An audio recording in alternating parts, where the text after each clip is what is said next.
I'd like to advise everyone that we are recording the session. If nobody has an objection, just for ease of getting a correct set of minutes.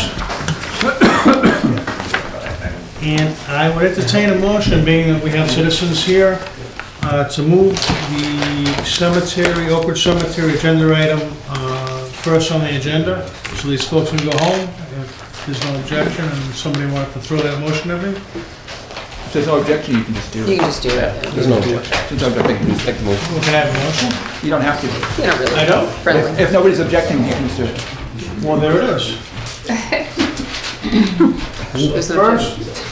on our agenda would be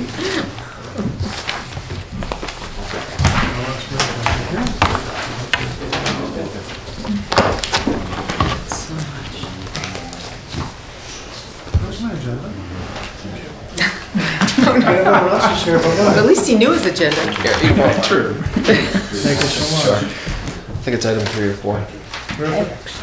It's item 4. So we will move. It's item 4. Thank you so much. Discuss the enforcement of the existing policy for Oak Ridge Cemetery. And entertain a motion to council that the notice be posted to the Department of Public Works will be allowed and asked, and I may be changing the wording here, that items not in compliance with the policy. Got shortened up.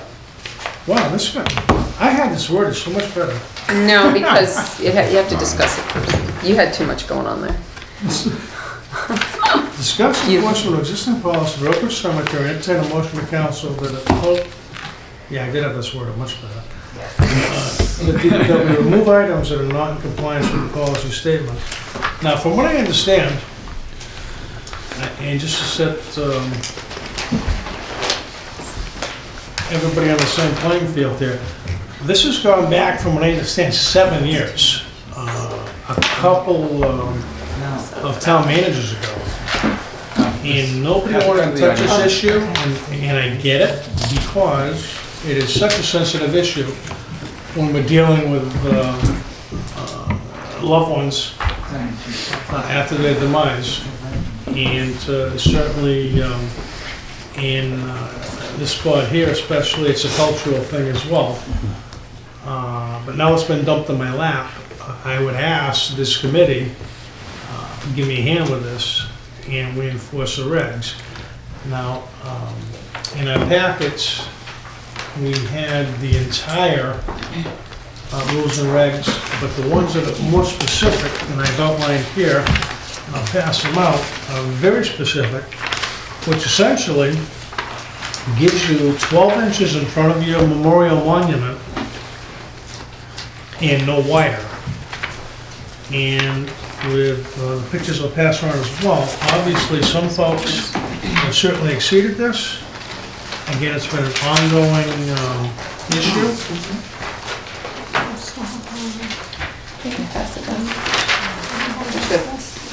Pictures if the audience wants to see it. There's one for each of you. Yeah.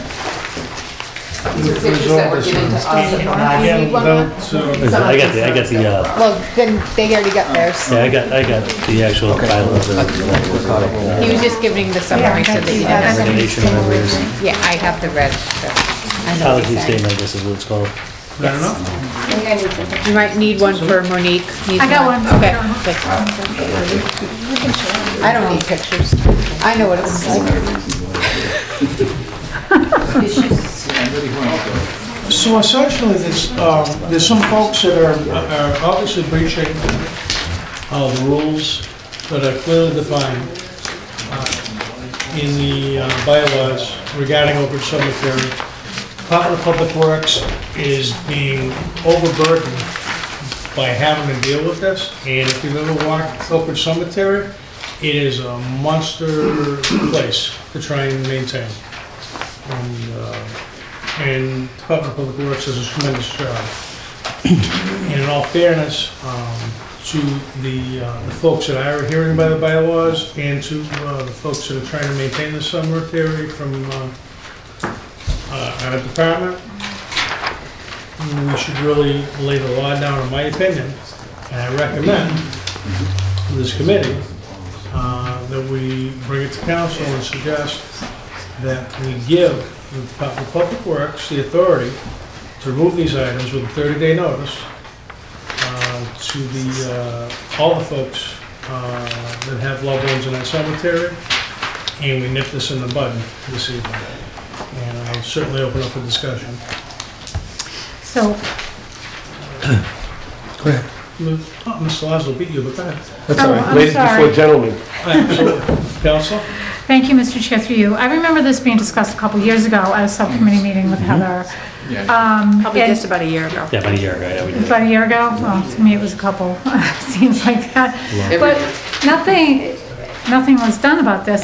So why, I guess my question would be, why haven't these rules been enforced? Cemeteries we have the right to enforce the rules to keep everything proper. I mean, and neat and, I mean, and if we have other people following the rules and other people not following the rules, then that, I will refresh your memory. At that meeting, I Please. brought the notice to be published regarding the winter cleanup period, that we were going to put it out in the paper. And what I was told, because I wanted to enforce it, because we knew it had gotten out of control. And what I was told was to hold off, that there was 2 counselors that were going to work on how to address this. Because I will remind you, 30-day notice means that I will put it in the paper, and that as of this date, that means we're going to start doing it. And if you want me to put it up, we can use the signboard, I'll put it up on the signboard. okay. But we do not have the ability to send out notices to the owners of the deeds of the cemetery. Our cemetery records, our owner's list are the owner's name who bought the thing. There's no addresses. Most of those addresses aren't even valid anymore, because if you bought a plot 5 years ago or 10 years ago, you might not live at the same address that you do. We have people buy plots, and then we send them the deeds, and they get returned back to us within 30 days because people move. okay, so Right. I guess, I don't know who the 2 counselors were. I do, but It's I won't irrelevant. mention names. That's irrelevant. Okay. Let's just. And I don't understand why it would be up to 2 counselors to tell you what to do, because that's not their job. And then It second. was at subcommittee, it was Was that decided they were subcommittee? going to work on a policy and come back, and nothing ever happened. Okay. And so, second, I guess enforcement for that, and I think I know now who you're talking about, for the counselors. The enforcement would be not to send out notices, just to clean it up, because, I mean, other cemeteries, if they're not cleaned up after 5 PM on Memorial Day or whatever, they take those flowers and they throw them away. I I mean, am some don't even prepared- allow you to do that. They allow you to keep them on after a funeral, only for a couple hours, then you have to remove them. Want me to jump in on this? 'Cause I am prepared It's a to take different- guidance so- from from you guys. And 'cause both it's of us not are me. prepared to do that. And here's the kind of issue, right? So some uniqueness here. The Latino population has a customs, different customs than we do here in the United States. And if you go and you look at the cemetery, they are practicing their custom that they have in Puerto Rico. And the controversy about this is if you just go and arbitrarily take this stuff down, it's going to cause very serious objections from the Latino community in town who see this as part of their culture and heritage, right? So that's why those 2 counselors at the time were looking for some way to do it, to remove this way in a way that wouldn't offend that community. We agree, and the reason we brought it to a year ago is because Heather had came and we talked about the hardship of trying to maintain the seminary, because it's not just a few flowers. They literally are marking I out big know, boxes I and stuff, know. right? So, I guess now my question is, they bought the plots there, they knew the rules, so The we should problem is be they did. enforcing. So- Yes, so they here- did. Yes, they let did. me- You can't say they didn't know the rules. How can you say So let that? me explain why I said what I said, okay? The person who buys the cemetery plot knows the rules, okay? This is not that person who's doing this. It's family members, it's friends, it's all kinds of other people that weren't involved in the purchase. So we should be No, enforcing I'm the just saying, rules. we should be, and we should be enforcing, well, that's what we want to get. The question, the reason why it was held up at subcommittee is people were looking for a more softer, more culturally sensitive way to deal with this issue. It never came about from the DPW committee. That was the hope that could we remove these in such a way with all the people that put them there without just having them disappear and having, 50 people at the town council going crazy because we did this and it was insensitive to the needs of the Latino community. That's the, like it or not, that's the sort of background to this. We're really getting beyond the subject, but I appreciate your Right, that's your history. No, that, he's answering my question. No, So, absolutely. My question was, why aren't the rules being enforced? And, the owners know, and if it's not the owners doing it, then they're violating and they're trespassing and everything else. So we should be enforcing the rules. Also, Counselor? Yes. Counselor Steves? Thanks. I have two quick questions. First of all, how many plots are we talking about here? You have an estimate? 20 to, At least 50. Really? One section of the cemetery. Well, I know what the Well, section it's- is, but how many, I know the sections, but I'm There's at sure they're least- not all being done. There's a lot. Okay. It's violated in other areas, I want to point out. Yeah, worse. Yeah, This- I was just gonna say that. So you It's have not to be just that mindful of area that. either, it's other areas of the cemetery where there is flat markers and there's a shrine around the flat markers. Right. Are they being And- done in any of the markers that are not flat? No, those are fine. The ones that have headstones are fine. It's the ones with the flat markers Okay. that are raising the flat markers above the ground and making shrines around them.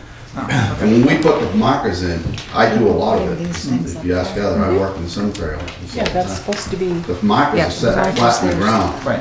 and then the families sort of how raise them up above the ground, and they got nice shrines around them, and you can't mow around it.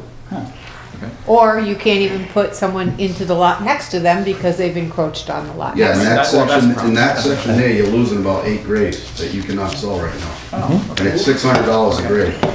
And I'm just curious, do people get the rules in Spanish? No. That might be helpful. Make it in Spanish. We can definitely put it in Spanish. I think we were talking about printing town documents in Spanish. Yeah, a while how's ago. that gone? I don't know. Well, I think we deemed it too expensive. That could be easy. No, That no, could there were easily- many, we asked them to be identified. We'll get into that another meeting. Yeah, that's not. Certain things might Mr. be a Lazo, I problem, do but that was- apologize. You had ladies go first. It's all right, I'm patient. Please. Okay, I'm gonna bring you back in history a little bit. When I was on council, you couldn't put a flower on this at all, at all. Hay Clark was the DPW director at the time. I was on council. I was approached by Mrs. Weatherby. Her son Steve died and is in this plot somewhere. I brought it forward to the council. The council approved one potted plant on each thing, and then to be removed before winter. This is not what we voted for. Okay. That's all I want to say. Thank you. Good voice. Okay. Anyone? Please. The policy states in that section there, in the flat marker section, that you can have a plot, as Mr. Lazo said, 2 weeks before Memorial Day, taken off 2 weeks after Memorial Day. That was after, before winter. Nothing after that, except for like 2 weeks before Christmas time, then you can put a plot there, and then that time it stays there. But That, still, I don't know, that was the but policy. No, still, that's not the as I read That's not it, it. and anyone correct me if I'm wrong, the language still states 12 inches off of the memorial. Right. And no Any marker further is, in width. Right. right, it's 12 inches, 1 foot in width, and the 1 foot not to be exceed the length, and then 1 foot in width. And then decorations need to be between May 10th and October 1st, and winter decorations are for November 15th and April 1st. And that's it. They don't say nothing about Memorial Day? That's ridiculous. There used to be one that said something about Memorial No, Day. that's been changed. May I ask a question? Council Clerk? I'm Why sorry. do they have to be removed at a certain time? That's a decoration, that's not a planting. That means if you have a potted plant, or if you have a wreath, or you have something like that, then they have to be removed. Okay, but all year, every year, all year through, I can put a little metal and stone. Yes, anything right onto the stone can be left. Thank you. Council Clerk? Thank you, Mr. Chair. To Heather, Are there any signs there now with any kind of rules or regulations? Because I know I've heard, like, in the community too, you know, there's signs that say no dog walking, but then there's bags for dogs. That was done by the previous dog inspector. Okay.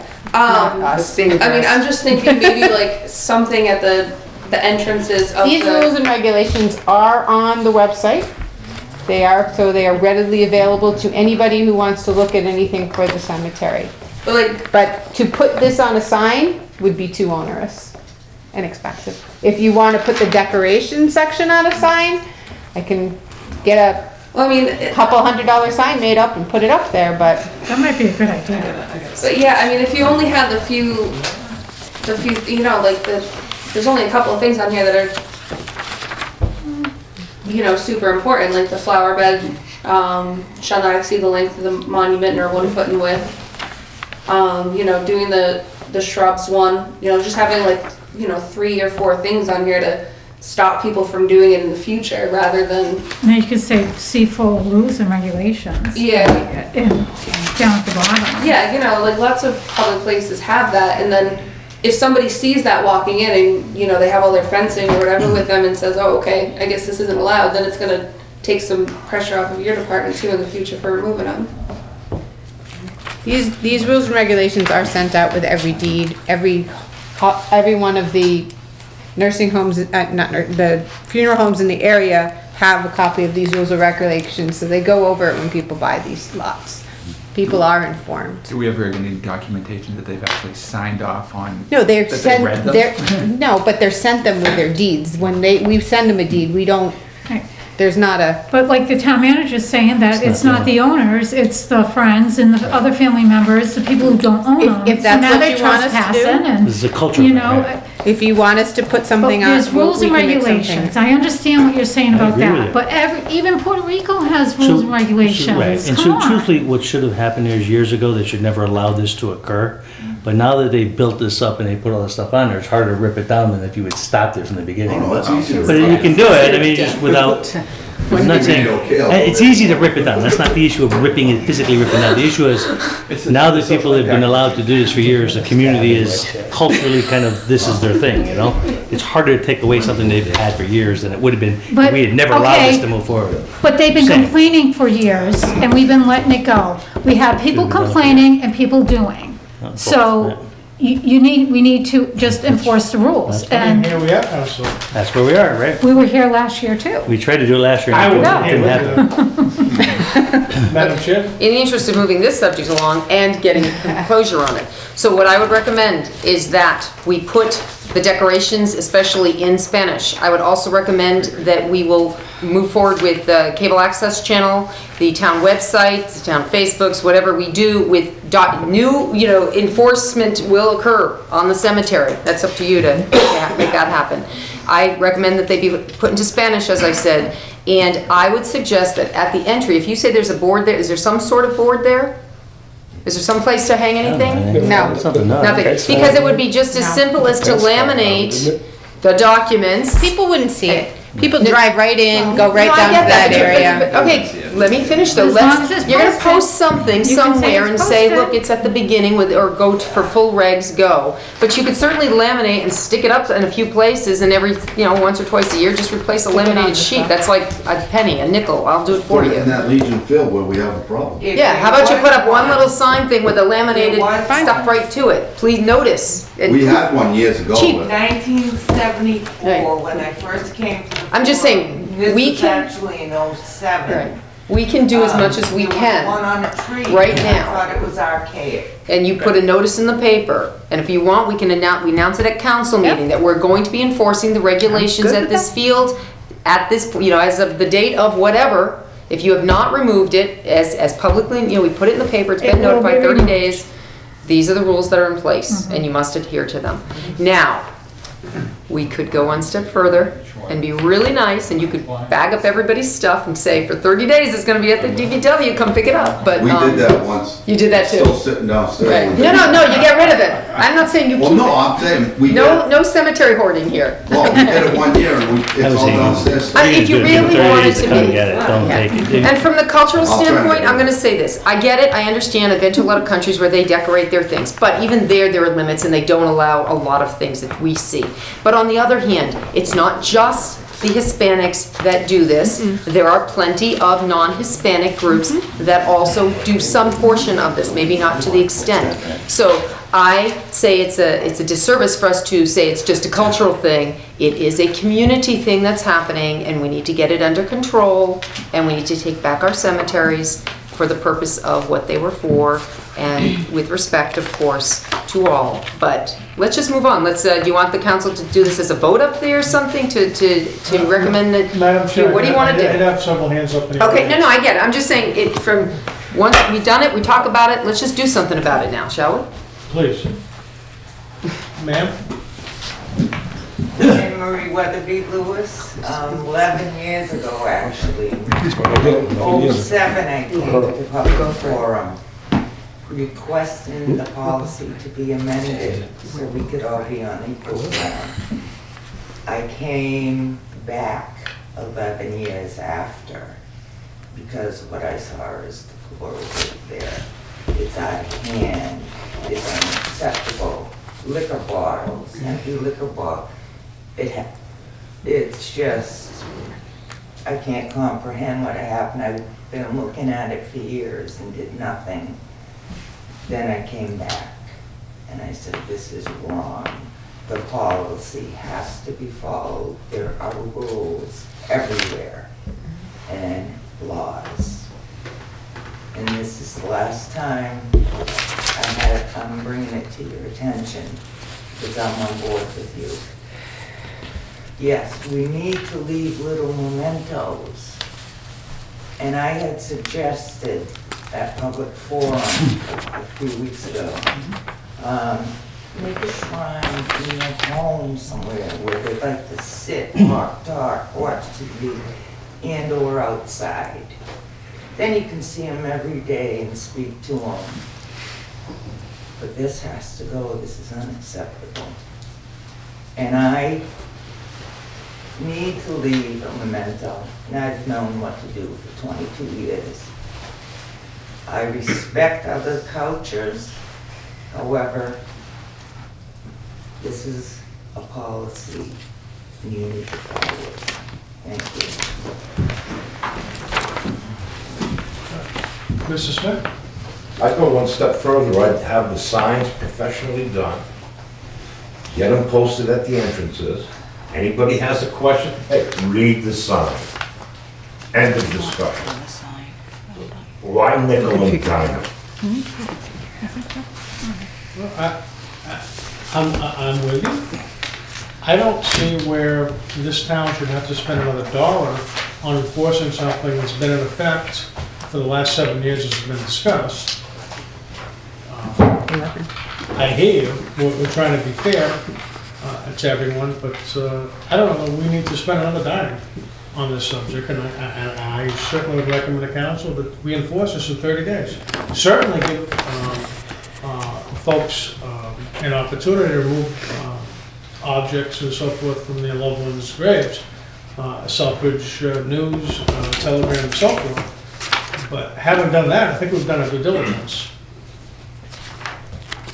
And I suggest that perhaps you put a notice of non-compliance on each one that is not within the rules, so that those people get notified directly. I get yelled at when I was there a few weeks ago from a woman that really yelled at me.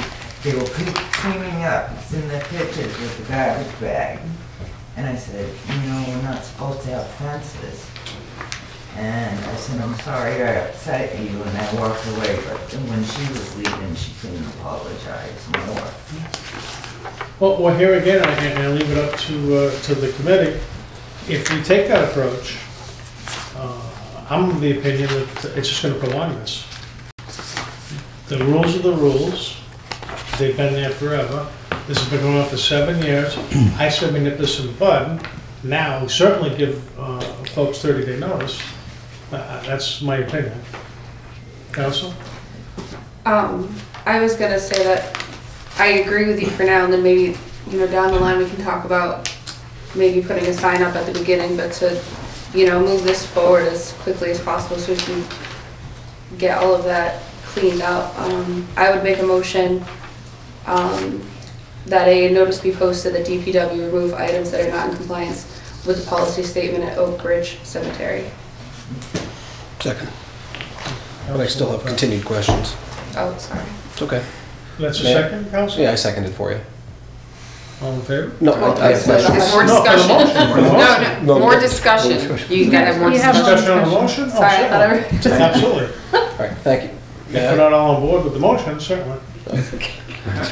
I sense the hesitation, and I'd like to understand what that hesitation is about enforcement. I don't understand. From my What sort of standpoint, is I reservation was you may have? instructed not to do it. Okay. So And that's- what are the risks that could be associated with this, with having your employees The address risk, this? the risk, I don't think there's a risk with employees. We can clearly do this, we wanted to do this a year Yeah. ago, that's why we brought it to DPW. Because Heather brought it and the concerns about the maintenance of the thing, and we wanted to do it last time. A number of councilors were concerned about bringing it forward because they think it will cause a lot of anger within the particular community where this is the largest part of the culture. Sure. And that those people would come forward in a very difficult way to town council. And was there, the issue sort of was there a way we could do this without having that community fight about this? And I think that's the concern, that once this is pushed and we start taking these down in 30 days, you might see a large number of people coming to town council to express concerns about how this impacted their lives. Yep. And I think the councilors back then were sensitive to that and didn't know how to deal with it. And the issue tonight is we're just gonna do it, we're gonna give the 30-day notice, we're gonna put it out there, and if people react to it, they're gonna react to it, and we'll see what happens. But the rules, is I think we've heard, saying you need to follow the rules, right? Heather? April 1st is the winter deadline, and given the fact that we're going to get snow in March and everything, I think we could say very easily that, okay, you know, the winter cleanup deadline is April 1st, we expect everything to be removed by that period, and that the DPW will start removing items on, I don't know, you know, April 15th or something of that nature. And that way we're not battling the snow. We don't want to go out there, you know, we're going to get potentially a foot of snow tomorrow. There's nothing that I want to do is go out there and try to remove these items when there's snow on the That's ground. what I'm hoping. But I think a time frame like that, given the fact there's an April 1st deadline already built into this regulation, so if people were following it, they should have already been doing it on April 1st. We could go back and say by April 15th or such a date, that would be, I don't know what the 15th is. April 15th is tax day and April April 1st is Easter. April It 16th is. is Right after the winter's Well, gone. that's why I'm hoping. a Monday. If council does a vote on this at our next meeting, Candy. you're not gonna be there for 30 days. You're gonna be there till- for spring cleanup. Right. Right. So it's certainly gonna give folks more than 30 days to do so. So Right. the earlier the better, in my opinion. All it's gonna do is make it easier to cut. Well, once it's done, you're right, the maintenance of it will be much, much Because you're easier. taking 4 hours now to cut that area where it used to only take an hour. So that's a cost to us every time. Well, it's also, you said it was taking up other plots because of decorations. And you know what? It's, you know, it's affecting families. Look at this woman right here. I mean, it's been affecting her for 11 years. I mean. And she's not the only one that's complained to me. So, I mean, we have to understand everybody's feelings in this. And when we have rules for a reason, and they should be enforced, period. Any other discussion? Then I would entertain a motion. You got You one. you have one and you have a second. Oh, excuse me, we're still on the motion for signage, are we not? No, No, no. We didn't finish, have we? We said we were doing signage for, I said that, you know, if we're gonna talk about signage, maybe it should be a whole separate conversation. Yeah. Because we wanna get we wanna get the ball rolling on giving the I 30 thought I had a days. first and a second as far as. Yeah, for that. Okay. We're not. For that We're not signage. To So now post, we to gotta get take a vote. posted. Oh, excuse me. Could you repeat your, so he has it clearly? Yeah, Or at least some portion. I'm like, I have it somewhere. Sorry. So am I No, you get so- incorrect in saying that there's a first and a second for a motion? Yeah, do you want me to read my motion again though? Please. Okay. So it was, I'm making a motion that a notice be posted that DPW will remove items that are not in compliance with the policy statement for Oak Ridge Cemetery. And that's That's what I vague said. enough so that Heather she can do that determination on timing, but at least it's a start to process, to the And, problem. and to follow up with that, we will post it on things like the town Like we said. website, the Facebook Facebook. page.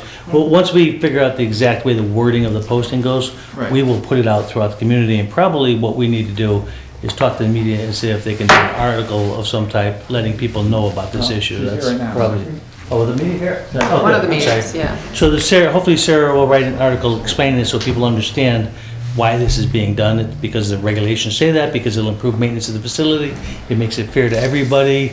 You know, it's a normal course of Just because cemetery. it's the rules. Well, It's the rules, right? can we make sure it's also done in Spanish? We can try. You don't want me but- to translate yeah, the problem is that none of the only two people that speak Spanish here do not want to do this translation for the town, so that's the problem. We don't have anybody There's a that's willing cost. to do it. And, So yeah, you mean they don't want to? They don't want to be Spanish translators for the town. They don't. want not in to their be job translators. It's not their job. And they don't, you know. Everything is in English and Spanish today. And I think it would be okay, proper. But you're gonna get some flack. Be ready for it. Regarding the Spanish to English, English to Spanish, it's not that they don't want to, they're concerned because you misplace an accent, you totally screw with the meaning of the thing. No, I get that. And there's a liability factor involved. And they're not professional translators, so they Translation don't. is an expensive process. We have a counselor who speaks the language. Perhaps he could just write one page, something up for us that knows. Well, we'll ask and try to do it. That's our problem, though. We've just not been able to get people willing to do it. But we will try. Any other discussion? I'm happy. That this is happening. Take your vote, Mark. I've been going there for 22 years. It has to stop. Madam, I think you've won your argument. So, we had a first and a second on signage. I don't think we have. Posting. No, we're posting, not signing. Posting. Just take a vote. Take a vote, yeah. All in favor on that motion as proposed. On the posting. All in favor? Once, twice, three times, unanimous. Are you voting? Four. For the camera. I forgot, I just came from general government, I'm actually part of it. Mr. Chair, For that motion. her posting means posted everywhere, not necessarily the signage. And the Kristen, you got signage is the, another. you've got the wording for Once that they figure out motion. what to Just post, just then make sure we they get can it. figure out how big a sign you need, or. I don't think we're there yet. They should just add it at Which the brings us back to end. the agenda item itself, For Oak Ridge Cemetery.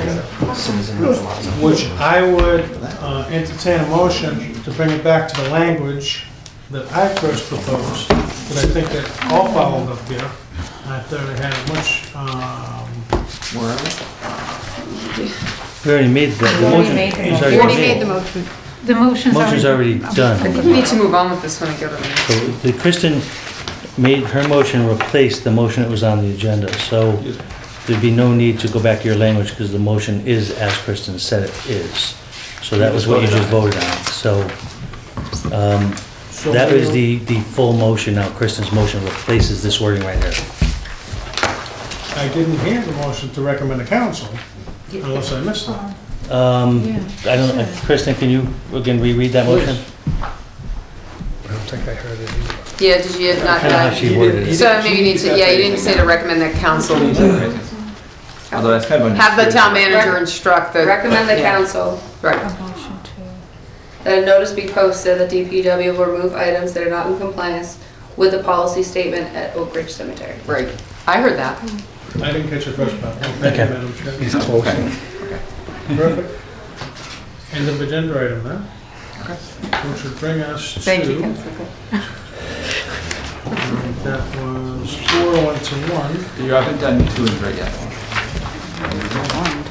Actually, we should have started with, going to accept the joint DPW and Town Council Committee minutes of February 13th, 2018. Thank you, council. Thank you. So moved, I think I was there. Second? I'll be To accept the minutes? I'll be abstaining, I wasn't in attendance. Who was the, That would have to be either Mr. Lazo or, Yep, were you here for the Phil. last meeting? yes. I think it I was on- here, yeah. Do I need a motion? did you see the minutes? Yeah, you're on there. Oh, I'm reading the wrong things.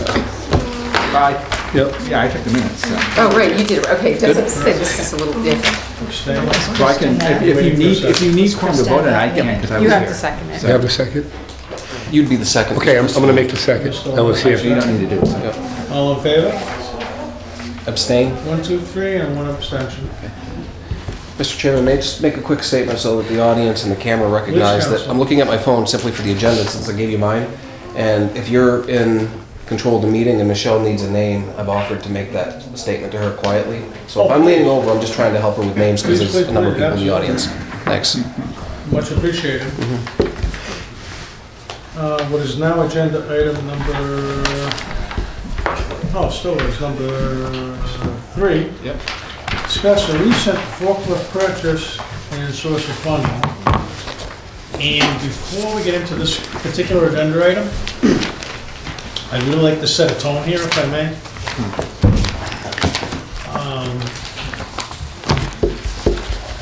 I believe this is going to be an extremely productive conversation between management and council. If everyone leaves their attitudes at the door, I think we can go somewhere with this, I really do. After spending hours studying charter, which I'm actually getting good at, I'm not the smartest person in the room, but I am a quick study. And I learn something every time I open that little green book. But I am convinced in this particular purchase, there is a violation in charter regarding transfer funds and regarding the purchase of this capital item in general, without approval of council. This has become an increasing trend, and this thing is to be pointed in both directions, management and council, in my opinion. After research and discussion with some of the department heads, I've come to the realization that we don't have, in black and white, a definitive description of a capital item. We've got, after making phone calls to folks, well, this is kind of sort of what it is. It's 10 grand and so much longevity. This is typically what we do. This is, well, that's unacceptable. And I blame council as much as I blame management. Now, I think this is a discussion for general government in the upcoming future. Let this be very definitive, and both management for the town and council be able to refer to a line item with a number on it. And we don't have these gray areas, and this is something we can all work on together. Speaking to some department heads, the biggest fear is the result of this conversation we're having this evening is going to be, oh geez, we're going to have to go to council to go buy a bar of soap for the restroom. This is not where we're trying to get to. But we're certainly on two ends of the spectrum as far as the charter goes.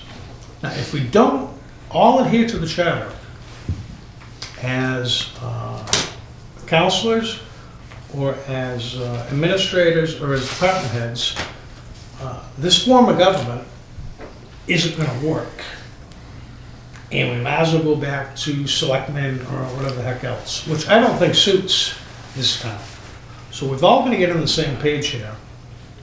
And again, this has been an ongoing trend that we need to work to as a group to put an end to. Mr. Chairman, can you please set this up because people that are going to watch this video have no idea what you're talking about. Can you set up the purchase in question, the amount in question, well, the equipment, and the process that's in question? My apologies. Thank you. The agenda item is the purchase of a forklift from 3 different departments, Department of Public Works, the Sewer Department, and Water Department, if I'm not mistaken. This, as convoluted as it is, really, I had to spend some time with it to get under wraps. I finally get how this works. There is one fund, as I understand it, where a check is written from the town of Southbridge, and correct me if I'm wrong, but I'm getting an education here. Each one of the departments has their little accounting number that's all associated to this account. Their budget is part of this account, but it's all one account. Kind of. Unless I'm misunderstanding. Find that better, Karen. I mean, I don't think it's a Well, he little bit- could I say how we came about with this problem too? Water and sewer enterprise funds are separate bank accounts. They're separate accounts. You told me they were separate. Not bank as accounts. described to me. And that you had to actually transfer out of them to go into the DPW account, or to But- go but into the. if I one may, purchase. Madam Chair, I really would love just to finish my preamble here before we Okay. all start going at it. Because I really want this to turn into something productive, and it can. Could you then give the date and information on this purchase you're referring to for the audience? That's Absolutely. what I wanted to make sure you were Michelle gonna should be in the middle of passing that out right now. Right. Shame on her. And the overall, how much this purchase was. This is regarding a $27,500 purchase of a forklift, which is sitting at the Department of Public Works building.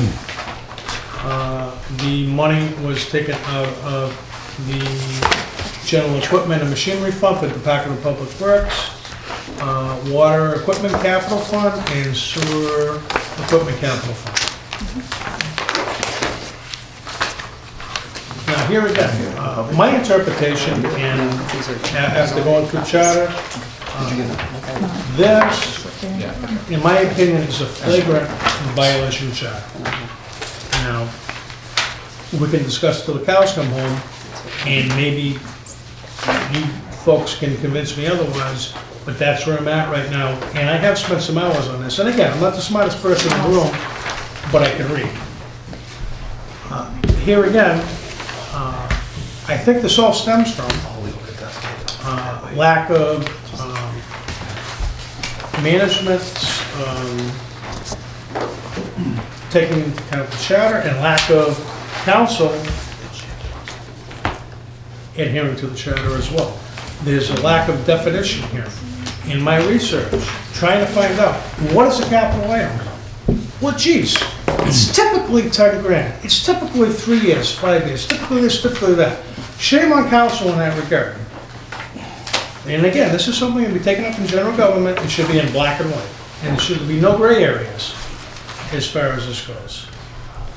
Again, some department heads, very concerned, geez, the result of this is going to be, every time I want to buy a roll of stamps or a sheet of toilet paper, we're going to have to go to council. That's not where this is headed, by any means. But at the same time, maybe this discussion ends up putting in the back of some of the department's heads, geez, maybe we should be a little more diligent in planning our budget for the year. And maybe we're going to cover ourselves a little bit more, because council's going to hold us maybe a little bit more accountable, which will be a productive thing. And that said, to have a response from a department head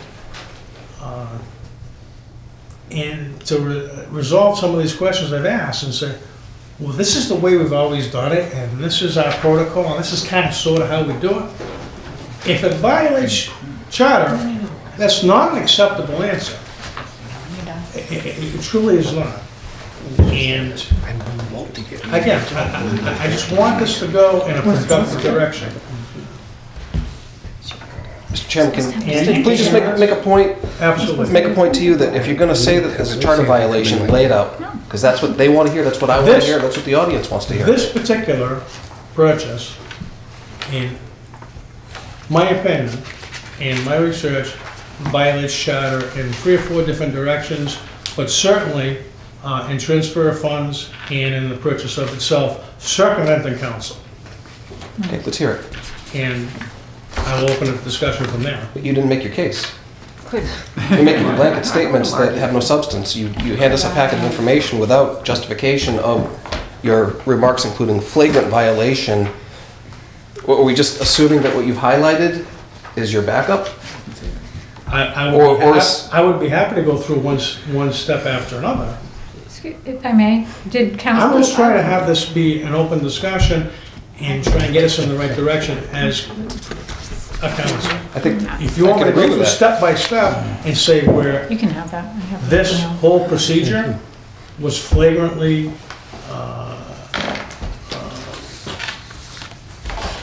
broke the rules of charter, I'd be happy to. I didn't want to do that this evening. I don't know that this is the forum for it. Other than discussing, do we have a problem here? And let's My point is, I'm out of order and I recognize that, but you're making statements that are unjustified because you haven't made your case. You're making very basic statements without pointing to the specific parts of the charter where you have come to the conclusion or an opinion that violations have occurred. I'd like to hear that laid out if you're going to make the statement, rather than relying on someone else to step forward and do it. You've made the statement. I'd like you to point to the particular components. I would be happy to if everyone wants to. I'm asking you. And if you don't want to address me, just tell me. I certainly go for it. I was just hoping to have an open discussion about it if you want to get into it. And again, because, again, I've spent a lot of time on this and saying, what messed up here? Council's part of the problem. 2.4.1. Except as otherwise provided in charter, all general corporate legislative policy making appropriation powers of the town should be vested in the town council. Number 1. 2.4-5, town council shall interact with town office employees on the jurisdiction of the town manager solely through the manager, and neither the council nor its members shall give orders to any such officer or employee, either publicly or privately. However, this prohibition shall not preclude council or its members from asking questions, seeking information, or conducting conversation with employees, which I did, to the best of my ability. The manager shall serve as a resource to the council. That is undisputed.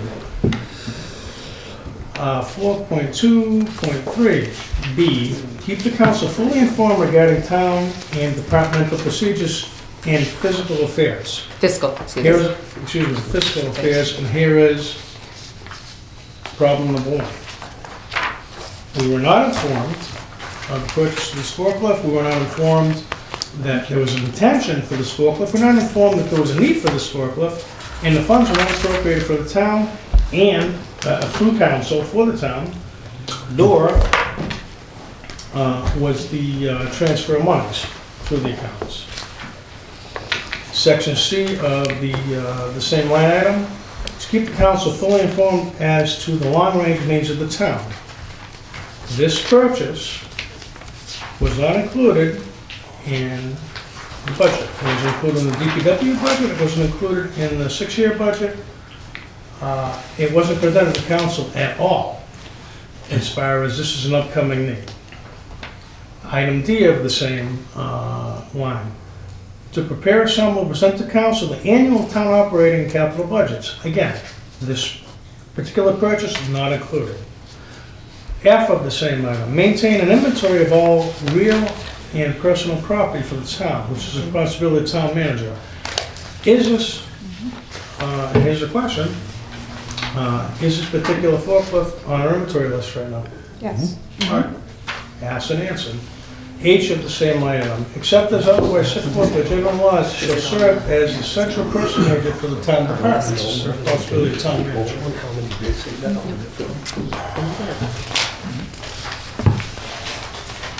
6.1.3, there shall be a director of public works appointed for a 3-year term, which just essentially is highlighted here to recognize Heather as a department head, who reports directly to the town manager.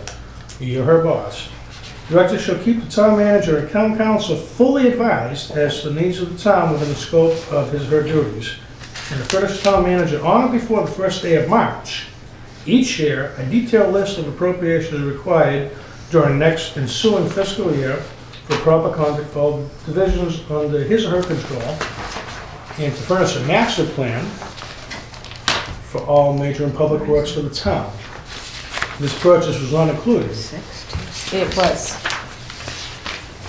A forklift was on the, I have a copy of what I presented to the town manager last year for my forklift, and it was on my management plan. presented to the town manager or presented to the council? Town manager, my job is to present it to the town manager. He makes his selections. Fair enough. In other words, everybody would have saw that, but in the end, it was what we actually agreed to purchase. So it was a recommended purchase from here, but we didn't have the funds, so we didn't purchase it at that time. So everybody saw it, but the decision at the time was This is not the I'm just Spanish answering the position question. here, No, but I'm trying to respond to I'm just answering your Councilman question. Ash's, Thank you for doing so, question? because now they have specific portions and components to which they can respond. That's what I'm getting at. And I Councilman. appreciate you putting me in this direction. Thank you. Fair enough. 10-1-1, in all matters concerning finances and financial procedures of town, the provisions of the general law shall apply, together with such other requirements as provided by this charter or bylaw. Again, this sets the tone for, we should have known about the GD forklift, almost a $30,000 purchase, which council was circumvented, and this is where I'm going. 10-9-1, if during the fiscal year, the town manager certifies through the finance director that revenues in excess of those estimated in the budget are available for appropriation, the town council may make supplemental appropriations, not the town manager or any else, the town council. 10-12-1, anytime during the fiscal year, the town council may, upon recommendation of town manager through the finance director, transfer part or all of any encumbered appropriation balances among programs with a department, office, or agency, and may transfer part or all of the unencumbered appropriation balances from one department, office, or agency to another. Again, I reiterate, the town council may. I'd like to point out it's also part of Mass General Law. It's also Mass General Law. I think it's chapter 33. I had it in my email. I emailed it to everybody several weeks ago, but I don't remember specifically. I don't have it in front of me right now. Fair enough. Thank you. 10-15-2. And here is where it gets to be really, really, really messy language. And we've got a problem here. We're going to rectify it. But this is some scary language here. Any authorization or payment or incurring of obligations in violation of this charter, which I am of the opinion this charter has been violated, shall be void, and any payment so made illegal. Such action shall be caused for removal of any officer who knowingly authorized or made such payment or incurred such obligation, and he or she also will be liable to the town for the payment for any amount so paid. However, except where prohibited by law, nothing in this charter shall be constructed to prevent the making or authorization of payment or making of contracts for capital improvements to be financed wholly or partly by the issuance of a bond, or to prevent the making of a contract or a lease providing for payment beyond the end of the fiscal year, provided that such obligation is funded by appropriation or authorized by general law. Now here again, before we open a discussion, this isn't a McCarthy trial. This isn't a witch hunt. I would love for this to go the right direction and we fix this. And from there, I'd like to open a discussion. Could I please, Mr. Chair? I'd like to go back to section 12, under transfer of appropriations, 10-12-1. And I'm just going to read that again, if that's okay, because I'd just like to discuss this a little more in depth.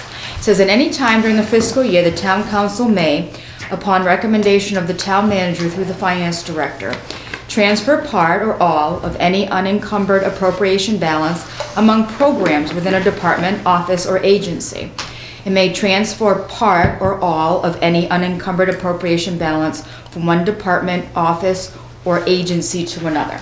So I would just like to explain how management interprets this. Maybe I don't know if I should just talk for myself or, you know, kind of how we do.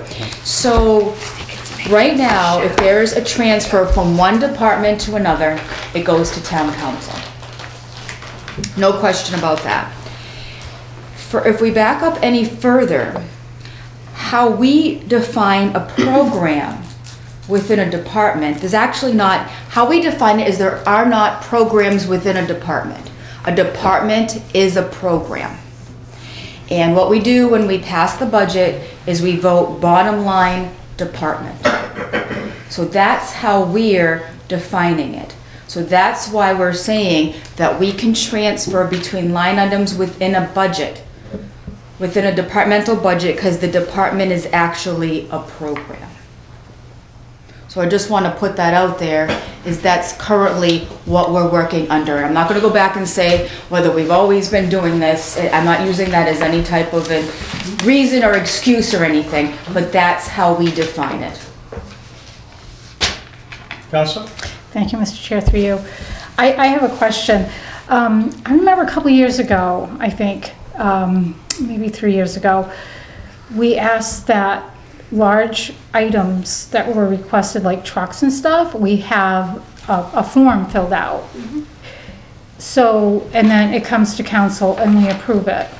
So that didn't happen here. So the ball was dropped somewhere, I feel, on that. It didn't come to council. It did not go to council. It didn't come to council. It did go to the town manager's office. Okay, so the town manager didn't bring it to the council. Okay, so, and then I read in this, at any time during the fiscal year, the town council may. We may. It doesn't mean we shall. It means we may. So we don't have to, right? Am I reading that right? Yeah. I mean, if it said the town council shall, you know, approve, appropriate, vote on, whatever, then that's, we have to do. But may, it doesn't mean that we have to. But normally, the larger capital items that don't come to us, like that we don't approve during the budget seasons, and you need something, that usually comes to us, and we were supposed to, I mean, I thought it was adopted 2 or 3 years ago that a form be filled out and brought to town council. Because I remember my truck. DPW Director Blakely getting slack for that from certain counselors. She got reprimanded from certain counselors on TV. And I would argue and she shouldn't have. The intent of that line item is council may. Nobody else may. It doesn't say council has to. Right. The town council may. May. But it also says in there. Council may. But it also says in the there, intent. it talks about the departments, so through the finance director. So we may through the finance director. Upon recommendation. Upon recommendation. So it doesn't mean that we have to, though, so we're not bound to that. No, certainly not. But Certainly not. we are bound to that policy that we adopted a couple years ago, I thought, that when they brought stuff up to, I Mr. mean, Town Manager, please, I'm sorry. First of all, thank you, Mr. Chairman, for trying to make this a positive discussion, because frankly, from the management side, we'd like to do the same thing. And you know, we've spent a lot of time, like you have, reviewing this as well, trying to understand this and looking.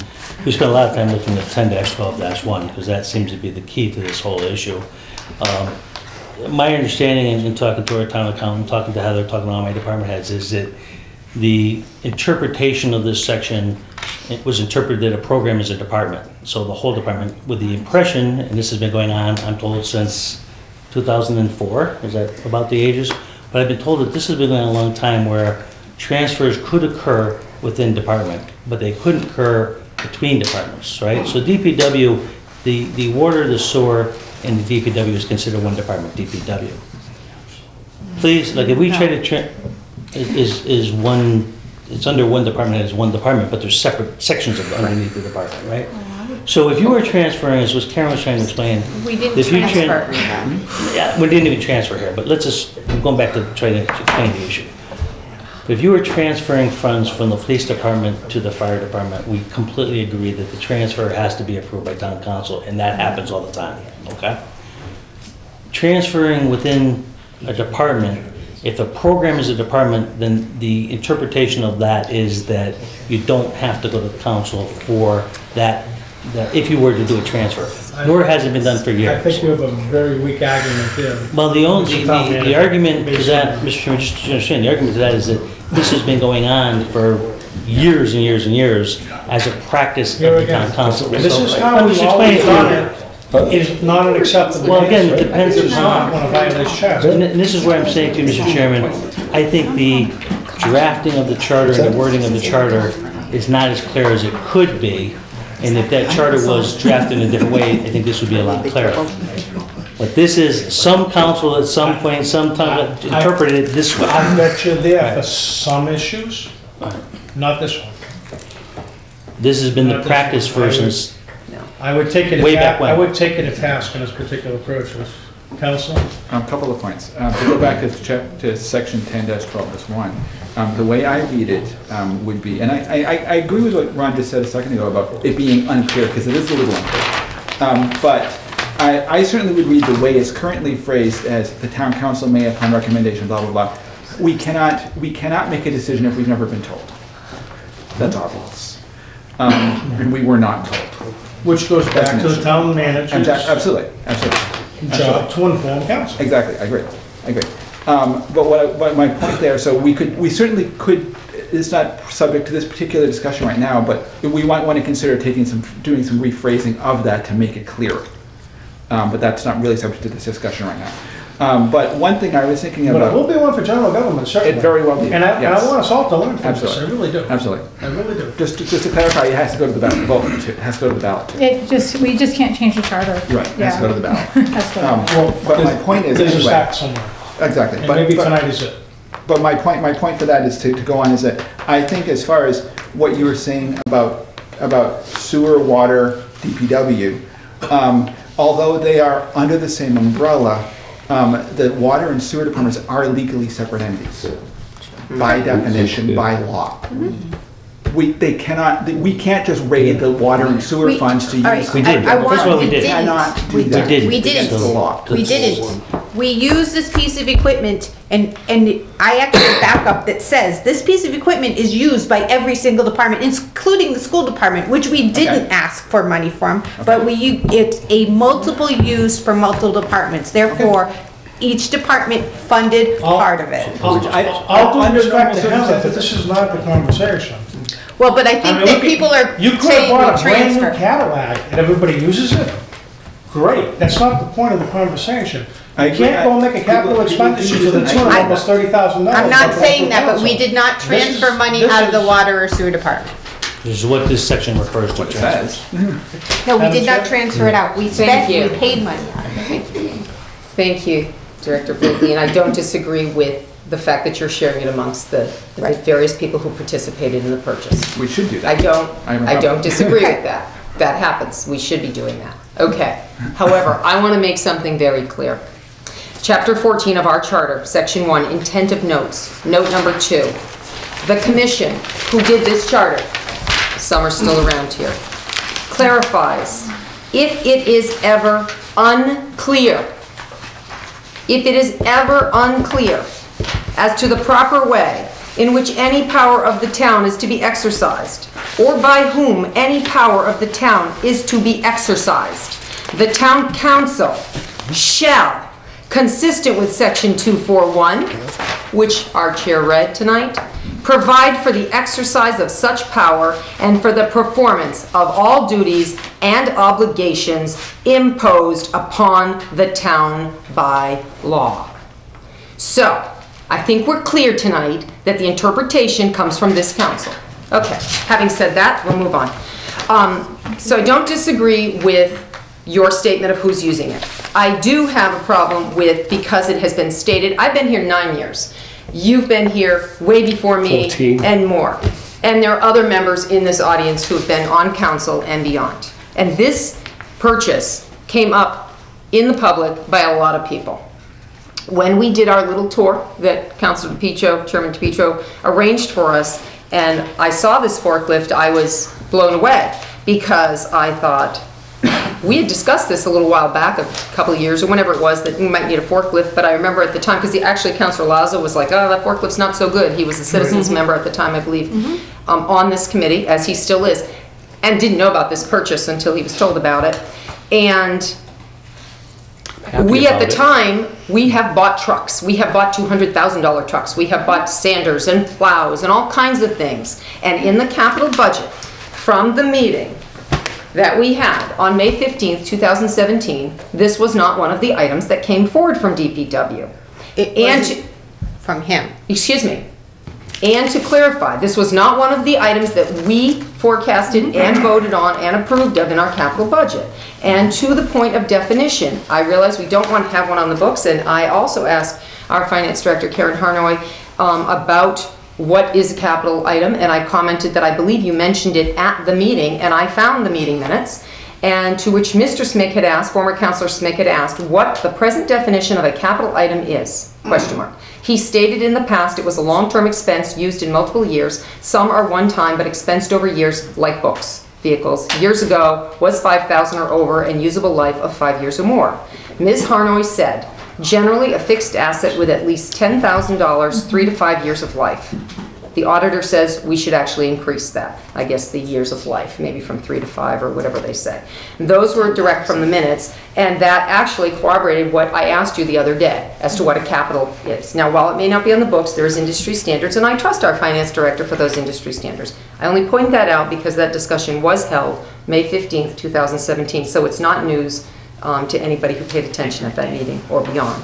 So, the big concern, we went through our walkthrough, we saw this great forklift, beautiful, green I think, or purple, I don't know, green I think, and found out that it was $27,000, and I'm sorry, I was blown away by the cost and what it could do, except that we wonder, how come we didn't debate this issue, where was this, and I specifically said, because I thought maybe I missed something, did this come to subcommittee? And I looked around, Councilor Nash was there and Councilor DePietro was there, and I just said that right off the cuff, and Ms. Blakey said, no, it didn't go to subcommittee. Now I'm standing there a little bit baffled because I've been here 9 years, and you've been here a long time, as the other people in the audience have been here a long time, and stuff like this comes to council. Even if it still comes to council. It's a courtesy. So I said, well, why didn't it come to subcommittee? And she said, well, I wanted to bring it to subcommittee, but the town manager said I didn't have to. And I shook my head in disgust, really, truly, and didn't say really much more at that meeting, and that's not a lie, and that's a perfect example of what happened because I said, well, okay, this should have come to subcommittee, whatever, and I just let it go because I wasn't happy about that at all. Then I find out that other people didn't know, and then I specifically asked questions as to where the money came from because other people were asking me, how did we buy an item that we never ever had a chance to debate? Why is it almost $30,000 of tax and ratepayer money, because let's be clear, sewer and water enterprise funds are ratepayer money. Some people don't have sewer and water, and some people do. And the ratepayer money goes into the funds that are for the ratepayers, and the tax money goes into our general funds. So why is it that this public body never even got the opportunity to weigh in and say, geez, how much is that going to be? How much are we spending? It's like the cost of a police cruiser, which we debate ad nauseum. It makes me ill when councilors get all bent out of shape about the equipment that we need at times. And yet this piece of equipment, the manager didn't seem to feel that we needed to talk about it. Maybe he felt that we probably wouldn't vote for it. On the other hand, maybe like what happens sometimes, as I said, to police department chief and our fire chief and others, sometimes we need things during the course of the year. We need some more vests. We need a gun. I don't know. We need something. We need fire extinguishers and breathing apparatus. And we have it in our budget. And that's how we're going to handle it. And we go, oh, thank goodness we have it. Thank you for telling us. And we don't say no. I would say 98% of the time we don't say no. And we might not have said no here. But that's not the point. The point is charter. Thank you, Councilor DePietro. And the point is that it continues to happen. In the last 3 years, you're not going to tell me. It just gets beyond that. Okay, point is, a large purchase was made. It should have come to subcommittee, as has been the practice, as you informed me it was going to, or could have, would have, should have, didn't.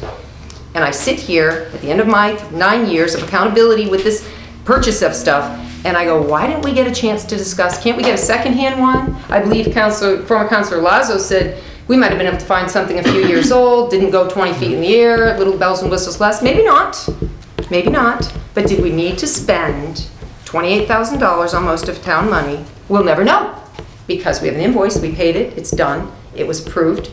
Manager said it was okay to do, clearly without reading check 10-12-1 or chapter 14 or pretty much any other chapter in this charter.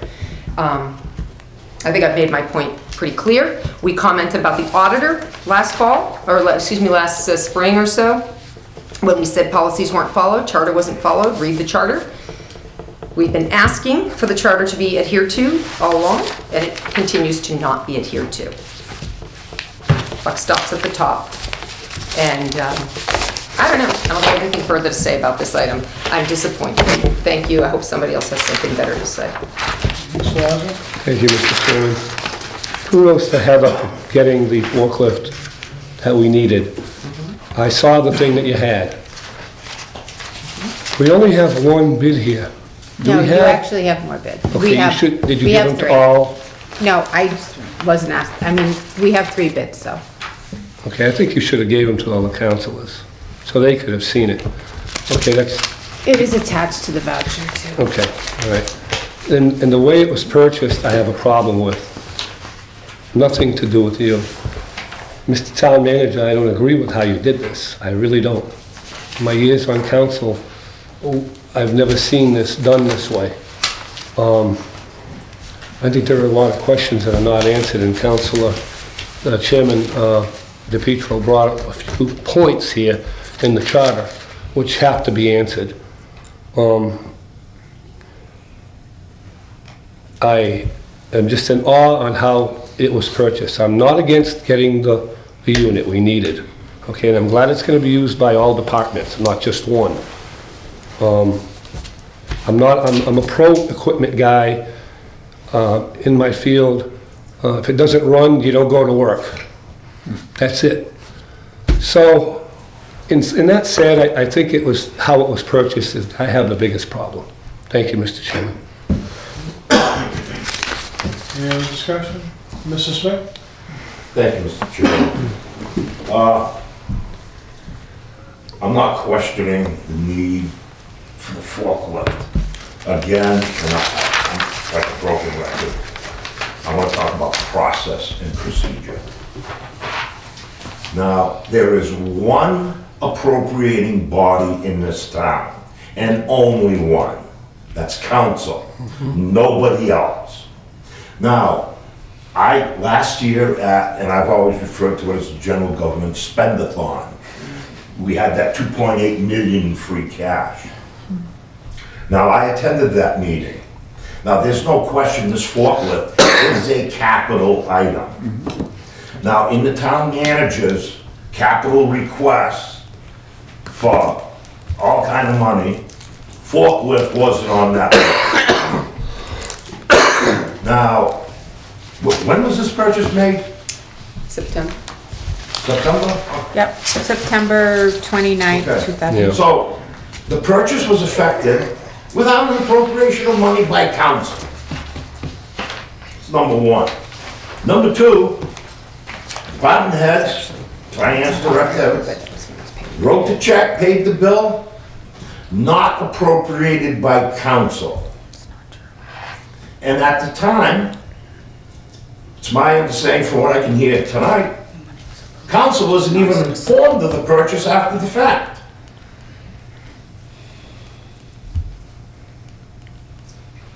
I think our charter is clear in some areas, needs some work in other areas.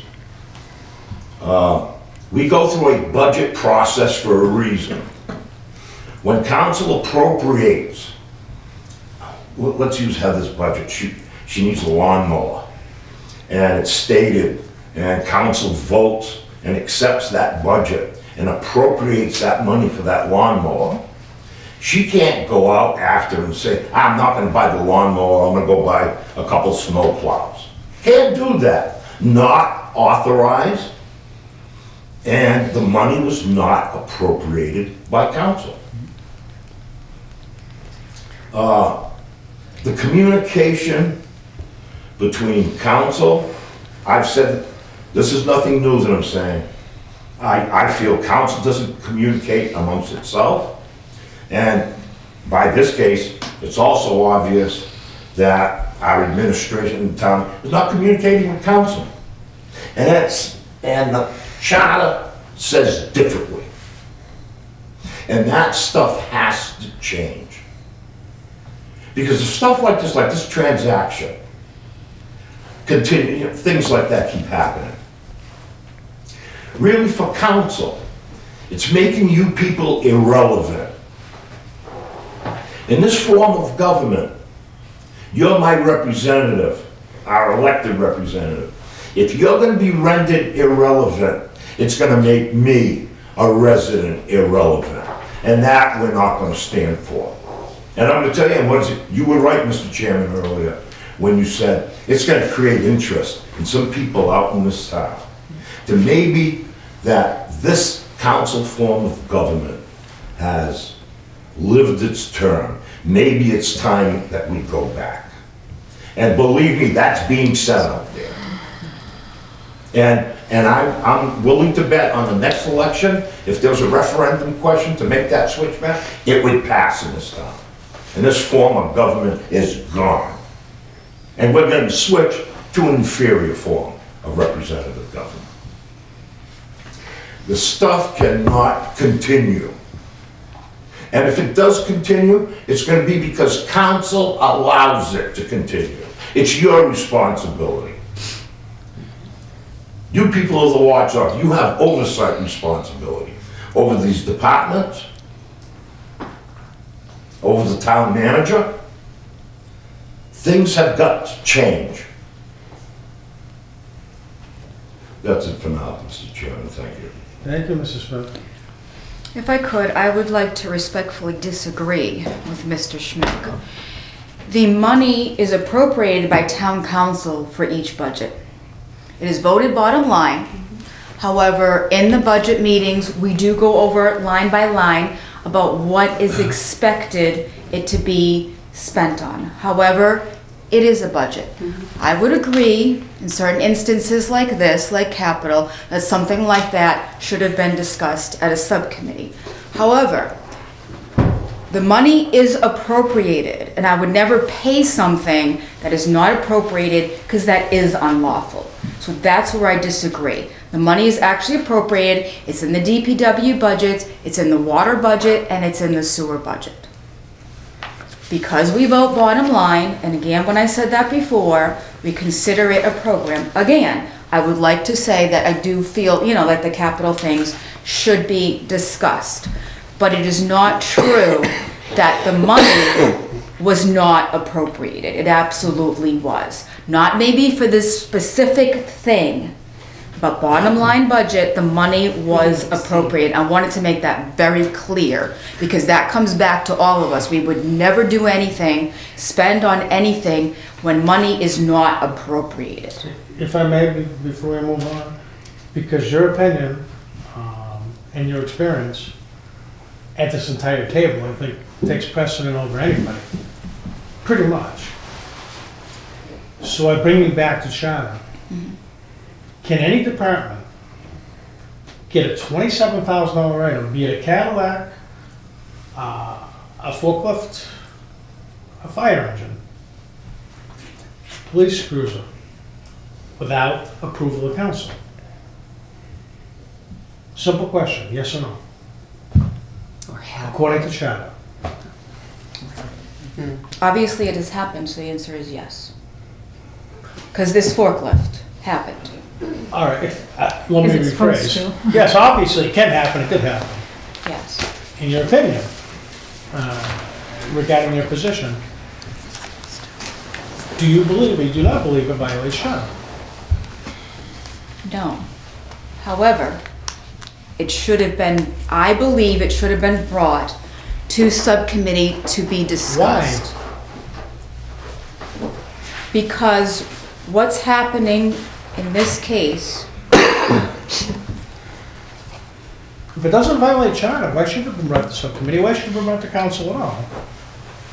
It's their duty is to inform us. And I'll go back to and cite.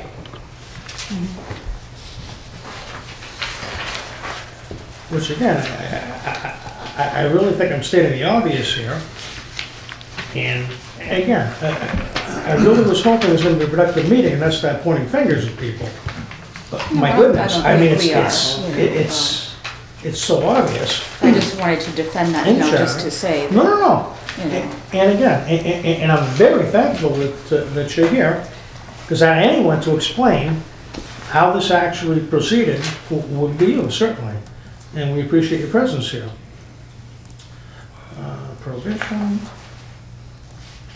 And out of all these line items, which every one of them points to the question I'm asking, I'm looking for the two, which basically say you cannot transfer funds that are going through. For 10-12-1, which was what we were discussing earlier.